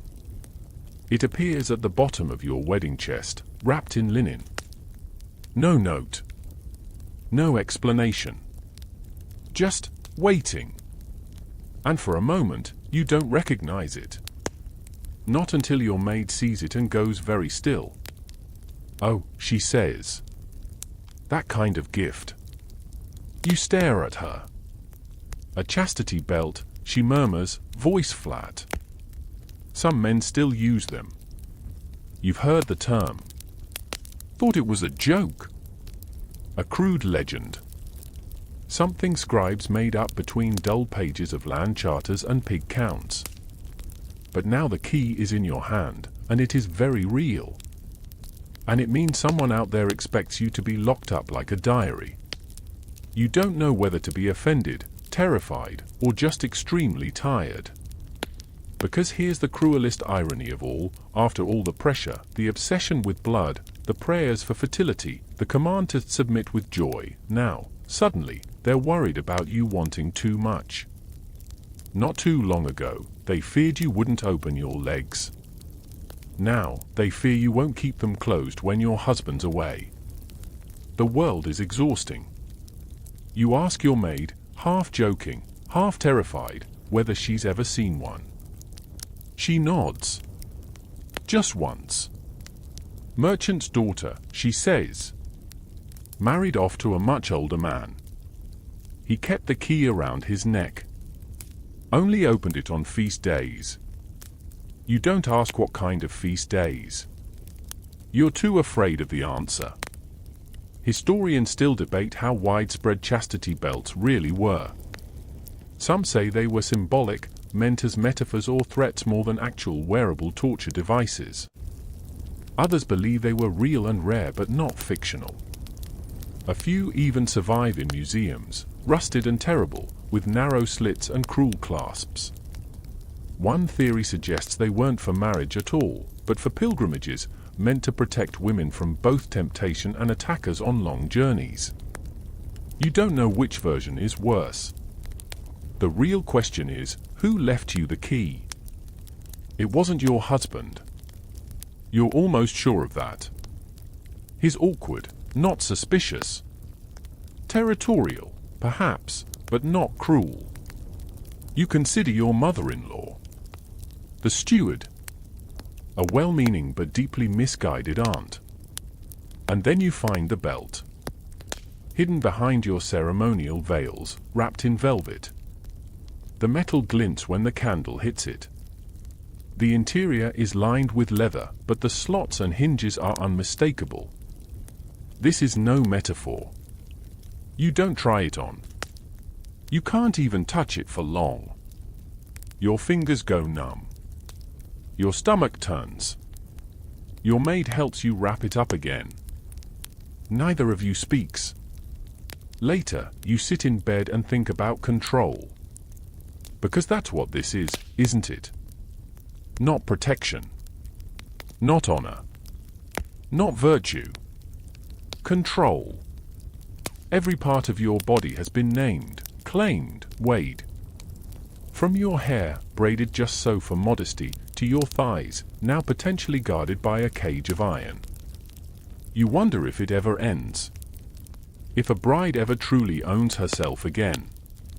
You remember another fringe story, a young noblewoman who supposedly melted her chastity belt with a heated poker and buried the remains in the garden. When her husband returned from war, she said it had rusted off in the rain. He believed her. The roses above it grew wild that year, redder than ever. You think about that a lot. Not the roses. The poker. Because while no one's tried to fasten the belt on you, yet its presence says enough. It's a warning. A possibility. A threat wrapped in silk. You imagine what would happen if you put it on. The clinking sound. The sharp edges. The inability to move, to relieve, to clean. You picture yourself locked in that cold thing for days. Weeks. A month. The key somewhere around his neck. You shiver. You tuck the key into a pouch and sew it inside your mattress. Not to use it. Just to know where it is. Because if someone ever comes to claim the rest of that belt, you'll have a decision to make. And you'd like to be the one holding the key. You lie back against the pillows, heart hammering, and tell yourself it's just a relic. A remnant. A symbol no one would dare revive. But deep down, you know better. Because the belt isn't the punishment. The possibility of the belt is. They bring you to the bathhouse 2 days before the anniversary. Not the little wooden tub you use in your chambers, no, this is a full preparation. A ritual. A performance. The kind noblewomen are treated to when guests are coming and someone important might catch the scent of nervous sweat beneath your rosewater perfume. You know what this means. It means they want your womb to shine. The bath is warm. Almost too warm. Someone has scattered flower petals on the surface, though most have already wilted and sunk like exhausted dancers. The air smells of mint, marjoram, and old stone. Your maid hums while scrubbing your back, and behind the curtain, you can hear the other girls whispering about blood moons and moonbloods and whether hot water makes the body more receptive. You are being prepared. Your mother once called it polishing the jewel. Your aunt used the less poetic phrase, getting scrubbed like a market carrot. Neither feels wrong. First comes the bath. Then the hair. Then the perfumes and scented oils. They file and buff your nails. They thread your brows. They pluck stray hairs with the precision of a falcon attending a prized bird. They even pinch your cheeks to bring up color, as though you might forget to blush without their help. And then the final step, bloodletting. Yes, you're told, quite calmly, as though it's a routine trimming of cuticles. A cleansing, says the healer, a woman who smells of fennel and authority. To balance the humors. You try to remember which humor your marriage is currently offending. Probably all four. Still, you offer your arm. She wraps a strip of linen around your elbow, tight, and pricks the crook until a little stream runs red into a ceramic bowl. You don't flinch. That part's easy now. They take just enough to make you lightheaded. Just enough to remind you that your body is a system of levers and pipes, easily adjusted with heat and steel and herbs if someone knows how to operate the controls. It's an old belief, this bleeding before bed theory. Scholars today still debate its real medical benefit. Some say it was meant to prevent illness. Others think it was about control, a way to remind women that their bodies belonged not just to husbands, but to tradition. And for you, it's both. Because 2 days from now, your husband will expect you renewed.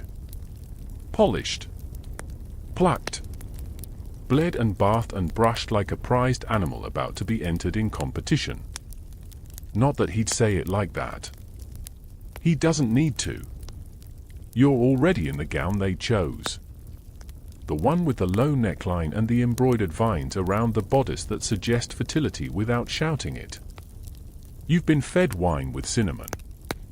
You've been told, subtly, of course, to smile more tonight. You've also been given something else. It came wrapped in soft cloth, handed to you by the older of the two midwives. A phial. Green glass. Slightly warm from her hands. Drink half, she whispered. Before the bed. What is it, you asked? A cordial. For wanting. You stared. Not all desire comes on command, she added, very softly. Even saints need help sometimes. Historians write about this too, though rarely with detail. Aphrodisiacs were common, though many were little more than wine and hope. Others were rooted in herbcraft, damiana, nettle, clover, anise. A pinch of crushed lily. A sprig of thyme steeped in goat's milk. And sometimes, just sometimes, they worked. Not because the ingredients were magical, but because someone offered them. Because somewhere in that room of candles and bloodletting and uncomfortable truths, someone finally admitted what the priests never did. That you might need help wanting this life. So you sit on the edge of the bed that night, the phial in your palm, the candle flickering like a tongue licking secrets into the air. And you hesitate. Because maybe, just maybe, the idea of wanting something, even if you're not supposed to, feels like rebellion. Maybe drinking that cordial isn't a concession. Maybe it's a choice. So you lift the glass. You drink. And it's warm. Like spice and honey. Like summer gardens. Like the kind of story no one writes down. Your husband enters. He smells of cloves and soap. His hands are clean. His eyes tired, but not unkind. And for once, you don't feel entirely trapped. Because though the room may be arranged, and your body may be dressed like a gift, and the bed may creak like a stage beneath you, there's something you brought to this moment. Not just a polished body, but a whispered maybe. Maybe you can reclaim something. Maybe your body isn't only a field to be plowed, but a flame to be coaxed. Maybe, just tonight, you can find a flicker of your own desire in the performance they've built around you. And maybe that will be enough. He doesn't arrive.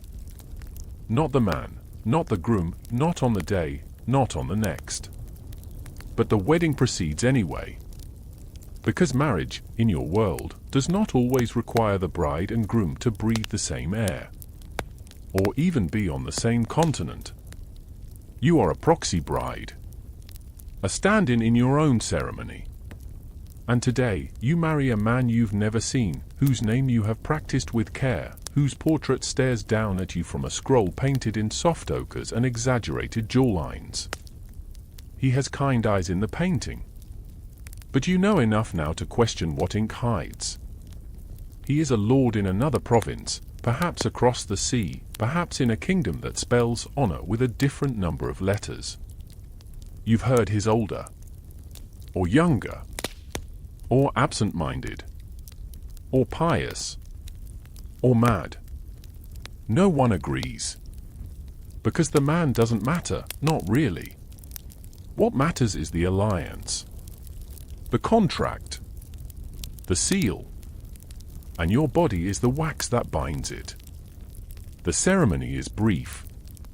There is a ceremonial sword to stand in for the absent groom. You are meant to touch it lightly, a symbolic joining. You do. It's cold. Too heavy. You wonder if anyone has ever dropped the sword and run.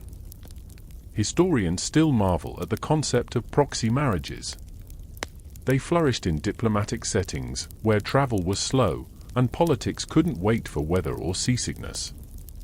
Kings married princesses they wouldn't meet for years. Noblemen sent their brothers to take vows in their name. And girls like you, well, you're married now. To a man who isn't here. But that doesn't mean the wedding night can't happen. The law is clear, the marriage must be consummated to be valid. So they send a letter. A formal one. Signed by the bishop. Stamped with wax. It authorizes your husband by proxy to take full marital rights upon receipt of this document. You are, essentially, mailed. And now, the journey begins. You're dressed in traveling layers, packed with herbs and amulets, given a leather pouch full of letters and warnings and little silk-wrapped comforts. A warm stone for your belly. Dried rose petals. A small jar of honey to sweeten the arrival. And you are sent away to meet your groom. A man who knows your name only through whispers. A man who signed his half of the vows without seeing your eyes. You arrive days later, the road slick with mud, the horses tired. You're tired too. Not from the travel, but from carrying a marriage on your back like a burden wrapped in brocade. And when you meet him, finally, your first thought is nothing. No lightning. No fear. Just neutral surprise. He is tall. Unshaven. Slightly pale. His clothes are too fine for his posture. He bows. You curtsy. And then comes the moment. The bed. Because even though you've just met, and the ink is barely dry on the documents, the act must happen. Or else everything unravels. So you lie down. Again. You've done this before. But this time, it feels different. Somehow emptier. Because this man is not a stranger you came to know, he is a stranger you're already legally bound to. No courtship. No discovery. Just delivery. It's not violent. It's not even unkind. It's just hollow. Like reading a poem translated too many times. Afterward, he falls asleep quickly. You remain awake. The wind whistles outside the shutters like it knows what you've done. You stare at the ceiling and wonder, if he had never arrived, would someone else have stood in his place? Would the law have allowed another man to consummate his vow? And somewhere, deep in your bones, you understand the truth. You're not married to a man. You're married to the idea of a marriage. To a signature. To a seal. To a system. And your body is just the envelope they use to send it. You say no. Not loudly. Not dramatically. Just a simple word, spoken in the space between a breath and a bedpost. No. It hangs in the air, soft as wool, sharp as glass. Your husband blinks. Not in rage. In confusion. Like a man who's never heard the word before in that context. And to be fair, he probably hasn't. Because you're his wife. And wives, in the eyes of the world you live in, don't say no. Not really. You see it in his face, the brief flicker of offense, then something more vulnerable. A man denied not just pleasure, but a right. Because that's what they call it, isn't it? The marital debt. An obligation. A holy duty. Rendered as though affection is currency and intimacy is taxes. You pay your husband with your body, and in return, you get food, safety, possibly a child, and a tombstone next to his if you're lucky. You didn't coin the phrase. The church did. Marital debt appears in theological texts like a divine accounting ledger. St. Paul himself said that the husband should give to his wife her conjugal rights, and likewise the wife to her husband. But let's be honest, guess who usually ends up collecting? Historians still argue over how these teachings played out in actual households. Some believe the doctrine of mutual consent offered women rare legal protection. Others point out that, in practice, consent was often a whispered courtesy, not a safeguard. Because even if both parties were technically entitled to pleasure, it was the man's demand that shaped the law, and the woman's denial that risked everything. You know women who've said no. One refused on account of illness. Her husband dragged her before a priest. She was ordered to render herself within 3 days or risk annulment and public shame. Another tried to postpone the act during Lent, citing piety. He cited impatience. The bishop ruled in his favor. A third, your cousin, simply cried too much. That was considered disobedience. Her husband took a mistress. She took to silent meals and dark corners. And here you are, trying to say no with a bit of grace. He doesn't shout. He doesn't strike you. He just stiffens. And you can already feel the distance growing like frost across the linens. The next day, he barely looks at you. The servants notice. Your mother-in-law makes a comment about how wives must tend the hearth and the bed, or the house grows cold. You pretend not to understand. She pretends to believe you. That night, you say yes. Not because you want to. Because you don't want the silence. Because you don't want the looks. Because saying no in a marriage like yours is not an option, it's a test. And you failed it once already. But something has shifted. You can feel it. Not just in his hands, but in your bones. A new awareness. A knowledge you wish you didn't have. You're not just a wife.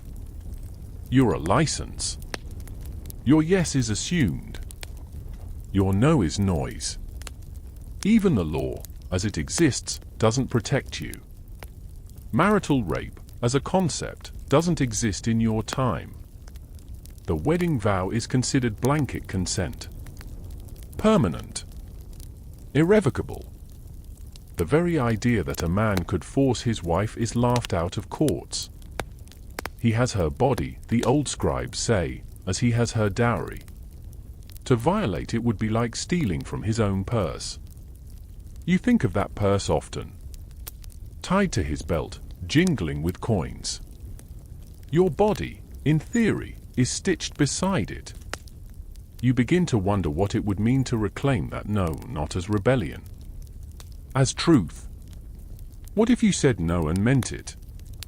No explanation. No apology. What if you said it not to provoke or delay, but to protect? Would he listen? Would the world? Would anyone?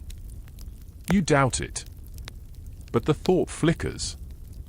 And that flicker becomes a flame. So you begin to build something small. Quiet. Hidden. A little ritual of reclaiming. You leave the chamber door unlatched but slightly open. You light your own candle, not his. You brew your own tea with herbs you chose. You hum to yourself before bed. Not a hymn. Not a prayer. A lullaby you made up, just for you. You think of your no not as a loss, but as a reminder that you are still here. Still whole. Still yours. And when the day comes that you say it again, not in fear, but in strength, you hope it echoes.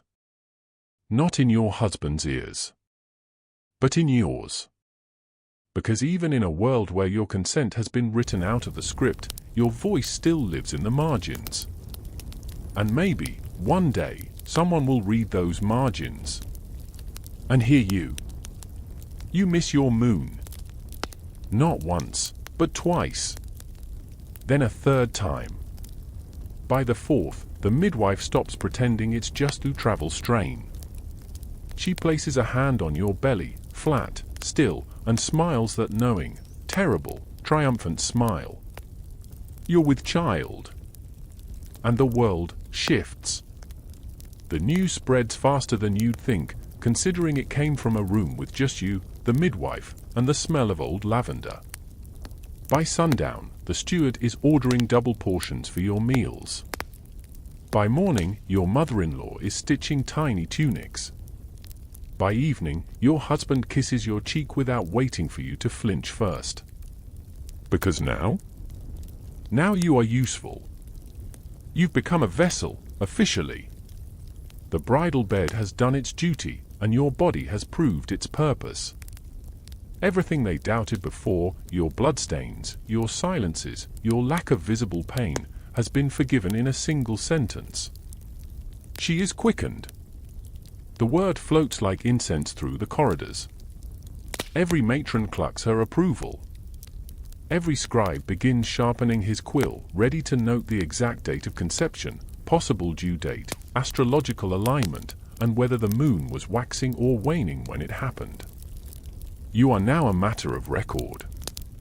And with that comes ritual. There are things you're no longer allowed to do: climb stairs, cut herbs, touch cold iron, eat eel, or wear certain stones. People start knocking on doors before entering. The priest comes twice a week to sprinkle your pillow with holy water. You are swaddled in meaning. And yet, the strangest part? You feel nothing. At first. No flutter. No weight. No craving. Just the knowledge that something is now being counted inside you, measured by everyone but you. Even your husband seems gentler. He asks how you're feeling. Puts his hand to your belly, though it's still soft and unchanged. You nod. Smile. Say, well enough. But inside, you're whispering. I don't know this body anymore. You're not alone in that. The midwife keeps telling you what will come next: the sickness, the swelling, the restlessness. She has you drink brews that smell like burnt hay. One morning, she places a goose feather under your mattress to keep the child light. You don't ask questions. You nod. But at night, you stare at the rafters and feel a flicker of fear. Not for the child. For yourself. Because now that you're pregnant, you belong even less to you. Everything is about the baby. The baby's food. The baby's light. The baby's future. You are the elegant vase someone placed it in. You must not chip. You must not fall. There are fringe beliefs, you've heard, about womb magic, old wives who could speak to the child inside and ask whether it was boy or girl, healthy or cursed. One tale told of a woman who said her child wept before birth. It was born blind. Another said she dreamed of fire and her son grew up to burn the manor down. You start dreaming, too. But your dreams are empty. Rooms without windows. Hallways that echo. You wake up tired. And then, one morning, you feel it. A ripple. A nudge. Not pain. Not even movement, exactly. Just a suggestion. As if your body has whispered, there you are. You place a hand there, stunned. Your maid sees your face and smiles. That's yours now, she says, quietly. That's the part they can't have. Historians debate how medieval women experienced pregnancy. Most records are written from the outside, men observing, doctors prescribing, priests interpreting. Very few voices remain from the women themselves. But the ones that do? They speak of power, of understanding the rhythms of their bodies better than any cleric ever could, of knowing when something was wrong before any midwife could guess, of dreams that weren't predictions but preparations. You try to hold on to that, because in the months ahead, your body will be handled, prodded, discussed. You'll be told how to walk, how to breathe, how to birth. But inside you, the child kicks. And for a moment, you're not a bride, or a wife, or a vessel. You're just you. You. And someone new. The pain doesn't begin with a scream. It begins with a pull. A low ache that reaches around your spine and down through your hips, like your bones are slowly trying to fold in on themselves. At first, you mistake it for more of the usual. Pregnancy is a series of odd complaints anyway. A stretch here. A pinch there. You've learned not to overreact. But by sundown, you're clutching the bedpost like it's a tree in a storm. And the storm is coming. They say every woman remembers her first birth. Not the details, those get blurred, but the shape of the fear. The way the world narrows to a chamber, a bed, a knot of hands and cloth and whispered prayers that never seem loud enough. This is yours. And it begins exactly how you feared it might. With a room full of people who know just enough to be dangerous. There are midwives, of course, 3 of them. 2 chatter like birds. The third, older, quieter, checks your pulse and says little. She's the one you trust. You cling to her silence like a raft. Your husband paces the hallway. He isn't allowed in the room, of course. Birth is women's work, and also terrifying. Most men prefer the after effects, a red-faced babe, a healthy mother, a record to sign. Not the noise. Not the mess. Not the tearing. You start to sweat. Then shake. Then scream. And still, you are encouraged to be graceful. They pour holy water into the corners of the room. They place an open psalter beneath your pillow. A maid threads a saint's medal into your braid and whispers the name of the Virgin every time you groan. Someone opens a window. So the soul may fly out if needed, she mutters. If needed. The contractions come harder now. They fold you inside out. You grip the linens. You weep. You say things no one will write down. The old midwife finally says what you've been dreading. It's not coming easy. You already knew. She presses your belly. Frowns. The others murmur. One suggests boiling nettle. Another suggests buttering your thighs. You want to scream, none of that makes sense, but you can't catch your breath. Because the pain has teeth now. They pull the birthing stool out from the corner. 2 women support you under the arms. Your legs feel like logs. The world swims. You hear someone say the word forceps, and something in you locks down like a drawbridge. No. Not that. You've heard stories, iron pincers used to guide the baby out, but often doing more harm than good. One noble woman you knew walked with a limp for life. Another couldn't bear more children. The old midwife waves the forceps away. You fall in love with her a little in that moment. And then, suddenly, it happens. A shift. A slide. An overwhelming burn that feels like being turned inside out by fire and ice at once. And then the cry. Tiny. Animal. Alive. A rush of hands and cloth and voices. It's a boy.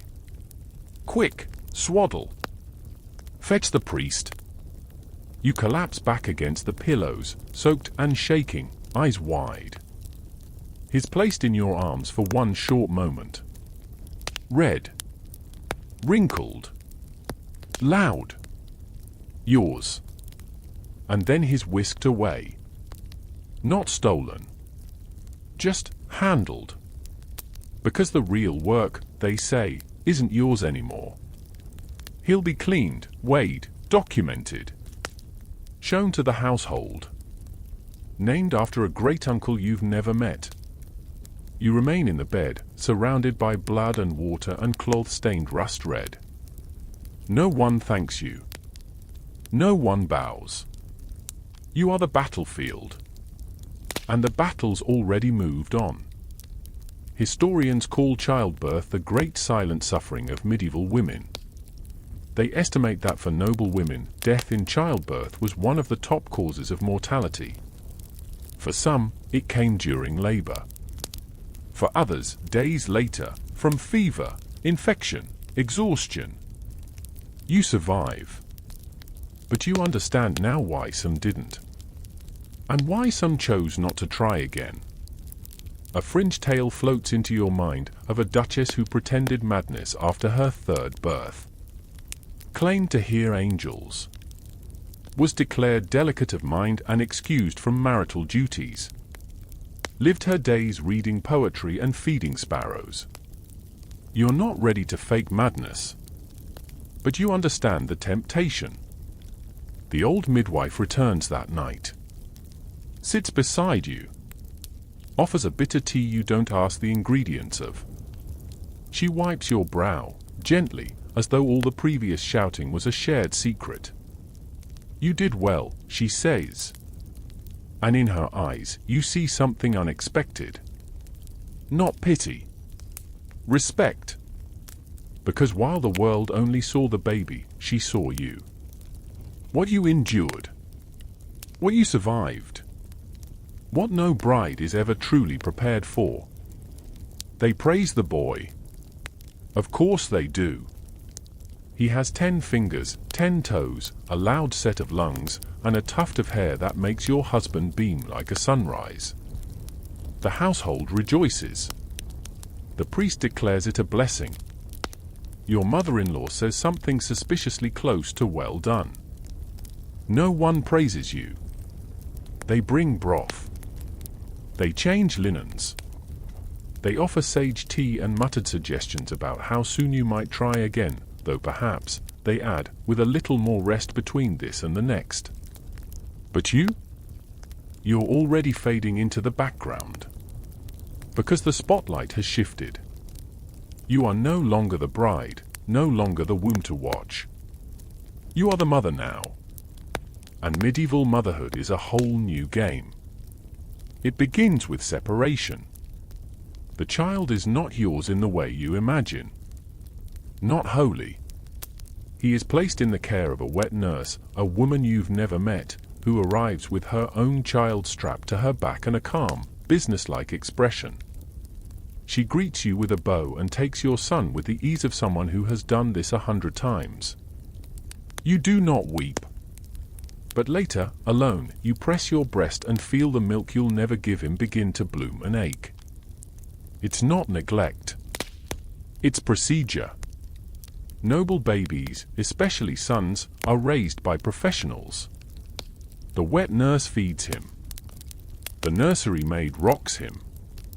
The steward notes his bowel movements. Your job? Keep breathing. Possibly have another. The women around you assure you this is the right way. That feeding your own child is dangerous, tiring, unclean. That a noble woman's milk might be weakened by stress, or passion, or poorly balanced humors. That certain emotions sour the milk. That if you look at something sinful while nursing, the baby might be cursed. You nod. But the truth is, you want to hold him. Just once more. You sneak into the nursery when no one is looking. It smells of beeswax and milk. He's asleep in a carved cradle, wrapped in wool, tiny fists clenched like he's holding on to a dream. You sit beside him. You hum. Something wordless. Not for him, really. For you. You wonder if he knows your voice. You hope he does. Historians often focus on fathers, their lineages, their heir obsessions, their dynastic expectations. But for noble mothers, motherhood was part celebration, part surveillance. You were praised only when the child thrived. Blamed if he didn't. Too much affection? You were spoiling him. Too little? Cold-hearted? Too involved? Improper? Too distant? Dangerous? One step out of line, and your love could be interpreted as failure. Or worse, as meddling in the raising of a future man. You overhear them talking once. The steward and the priest. She clings, one says. Watchful. First-time mother, the other replies. It'll pass. But what if it doesn't? What if you want to read to him? What if you want to teach him things, not just manners and Latin, but how to listen, how to cry, how to laugh without shame? That's not your role, they tell you. You gave birth to the body. They'll shape the mind. A fringe tale stirs in your memory. Of a baroness who disguised herself as her own child's nursemaid, just to be near him. She supposedly lived in the nursery for years, passing as a commoner, until her son grew old enough to realize the truth. They say he became the kindest lord in the land. They also say she died of heartbreak when he married a woman who forbade music in the hall. You don't plan to take such measures. But you begin leaving little things in the nursery. Not obvious ones, just small tokens. A pressed flower. A strip of ribbon. A smoothed pebble from the garden. You wonder if he'll ever ask where they came from. You hope so. Sometimes your husband visits the nursery. He doesn't touch the child much, but he looks. Stands like a general before a map. Calculating. Satisfied. You say, he has your eyes. Your husband says, let's hope he has your will. And it's the closest thing to a compliment he's ever given you. Because for all their talk of saints and submission, you've endured. And in that cradle sleeps the proof. He isn't just your son. He's your witness. Of the nights you whispered to the ceiling. Of the bruises you wore like medals. Of the silence you survived. Of the pain you transformed. And while they may raise him, teach him, dress him, you were the first to love him. And you will be the one he remembers in his bones. The night is quiet. Not quiet in the way of peacefulness, but quiet in the way of something missing. Like a lute string snapped, like a feast without laughter, like the hush that follows a question no one answers. You sit alone now more often than you used to. Not out of sadness, but out of habit. The women who used to flutter around you have found new brides to powder.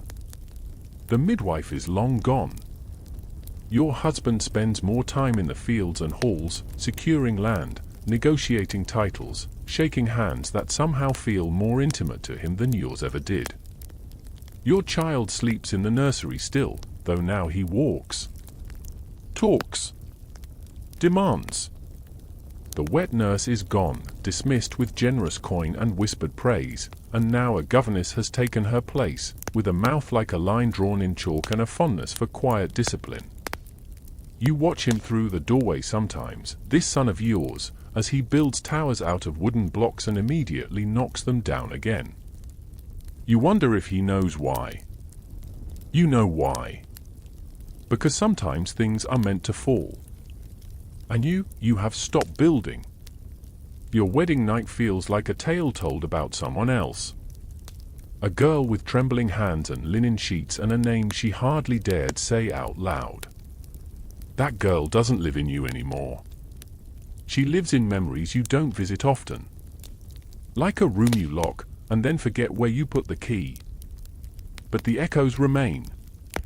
They find you in small things. The way you flinch at sudden laughter from a gathering of men. The way you hesitate to close a door behind you without checking twice. The way your body still waits to be told what it feels.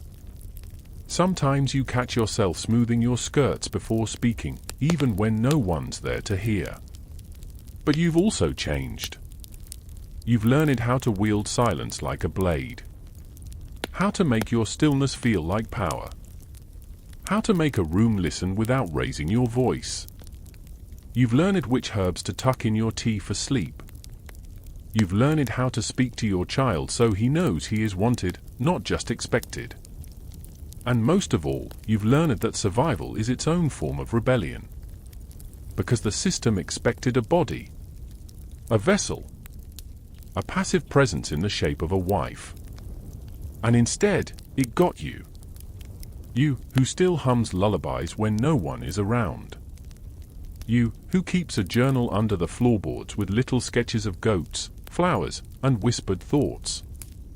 You, who remembers the names of every woman who helped you, even when they never asked for credit. You, who stopped asking for permission. The girl you were is still with you. She sits beside you sometimes, quiet and wide-eyed. She asks, "Did we make it?" And you tell her the truth. Not entirely, but enough. You think of other women.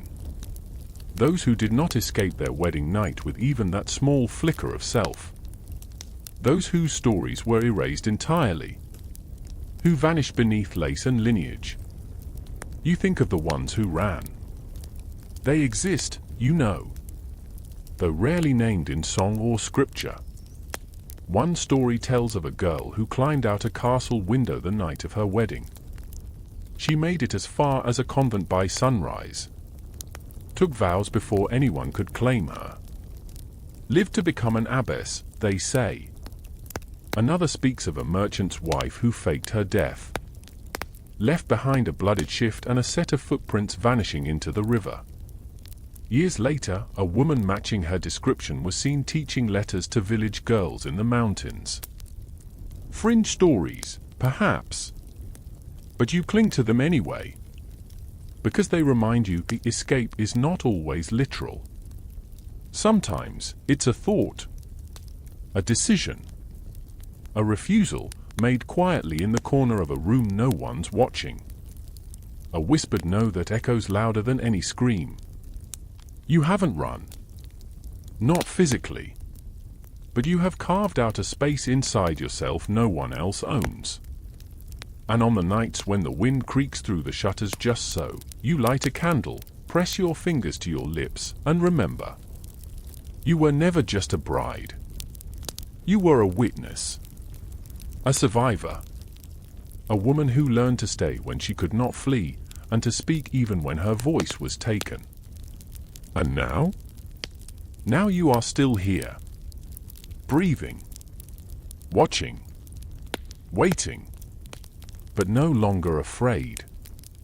You outlive him. Not by much, 7 winters, maybe 8, but enough to learn what silence really sounds like in a house that once echoed with measured footsteps, muttered prayers, and the rustle of parchment. Enough to discover what your name looks like without his following it. They say widows weep. You don't. You wear the black veil, of course. You kneel in the chapel. You murmur the prayers. You press your hand to the child's back, your son, now of age to inherit, and you smile just enough to reassure the steward that grief won't keep the household from running. But inside? You feel like air. Not empty. Just finally yours. There's no one to summon you now. No hand on your shoulder at midnight. No expectation that you perform or produce or please. You sit by the window longer these days. The one overlooking the western garden where the lavender grows. The same place they bathed you before your wedding night, scrubbing your skin with such earnest terror, as if cleanliness might tame what was coming. You remember how the petals floated. How your body didn't yet belong to you. It does now. Entirely. You're not foolish. You know that widowhood brings its own cage. You are still property, in the eyes of the law. You may not remarry without permission. You may not move freely. If your son were less kind, he could box you into a corner of your own home and no one would lift a finger. But he is kind. Because you raised him to be. You see it in the way he speaks to the servants. The way he listens to women without interrupting. The way he lets you walk beside him instead of 3 steps behind. You think of the fringe stories again. Of the widow who bought her own land with coins tucked in her hem. Of the one who traveled to the sea and never returned, only her name scratched into a cave wall in a language no one could read. You wonder what they would have thought of you. You, who stayed. Who endured. Who did not run, but bent, and bent, and bent, until you curved into something unbreakable. There's a room at the back of the house you've claimed. It used to be a storage space. Now it's yours. No one enters without knocking. In it, you keep things that are yours alone, the first shift you wore after childbirth. The green glass vial. A strip of your wedding veil. The little embroidered goat, still smirking from the corner of an old handkerchief. A life of tokens. But each one means something. They are the story of your survival, stitched and pressed and hidden where no man ever thought to look. And here, finally, you begin to write again. Not letters. Not records. Truth. Your truth. You write it all. What you were told. What they demanded. What they took. What they never managed to reach. You write the names of the women who helped you. You write the words no one dared say aloud. You write the story of a wedding night and 100 nights after it. And you leave space at the end. For the girl who comes after. Because there will be another. There's always another. A new bride, hands trembling, wondering if she'll survive what the world expects of her. And if she's lucky, if the wind is right, if the door creaks at the right time, she'll find your words. She'll read them in the hush of candlelight, heartbeat loud, lips parted. And maybe, just maybe, she'll feel a little less alone. Because someone lived through it. Someone watched. Someone understood. You. You were there. You still are. And now, as the night slows, you breathe a little deeper. You are no longer that trembling girl on the wedding bed. You are not the nervous daughter, nor the silent wife, nor the weary mother alone in the nursery. You are what remains when the story ends. The echo that lingers long after the candles have burned to waxy ghosts. The world you came from was full of rules and rituals and rooms you couldn't enter. But you walked through them anyway, even when your knees shook. You did not vanish. You did not forget who you were. You carved a space for yourself in the silence, and in that space, you waited until it grew big enough to breathe in. Let that be enough for tonight. Let the past settle like dust on velvet. Let the memories unfold and fold again like linen being smoothed, again and again, by hands that no longer tremble. You are safe here, in the hush after history. There are no expectations now. No watchers at the door. No linens to stain. No roles to perform. Just stillness. Soft breath. The whisper of candlelight. And when the dreams come, and they will, may they be kind. May they carry you not back to that bedchamber, but to the garden beyond it. The one with lavender and light and air that belongs to no one. You've earned the quiet. You've earned the peace. You've earned the ending that no one wrote for you, because you dared to write it yourself. So close your eyes. Sink deeper into the dark. You're not alone. You never were.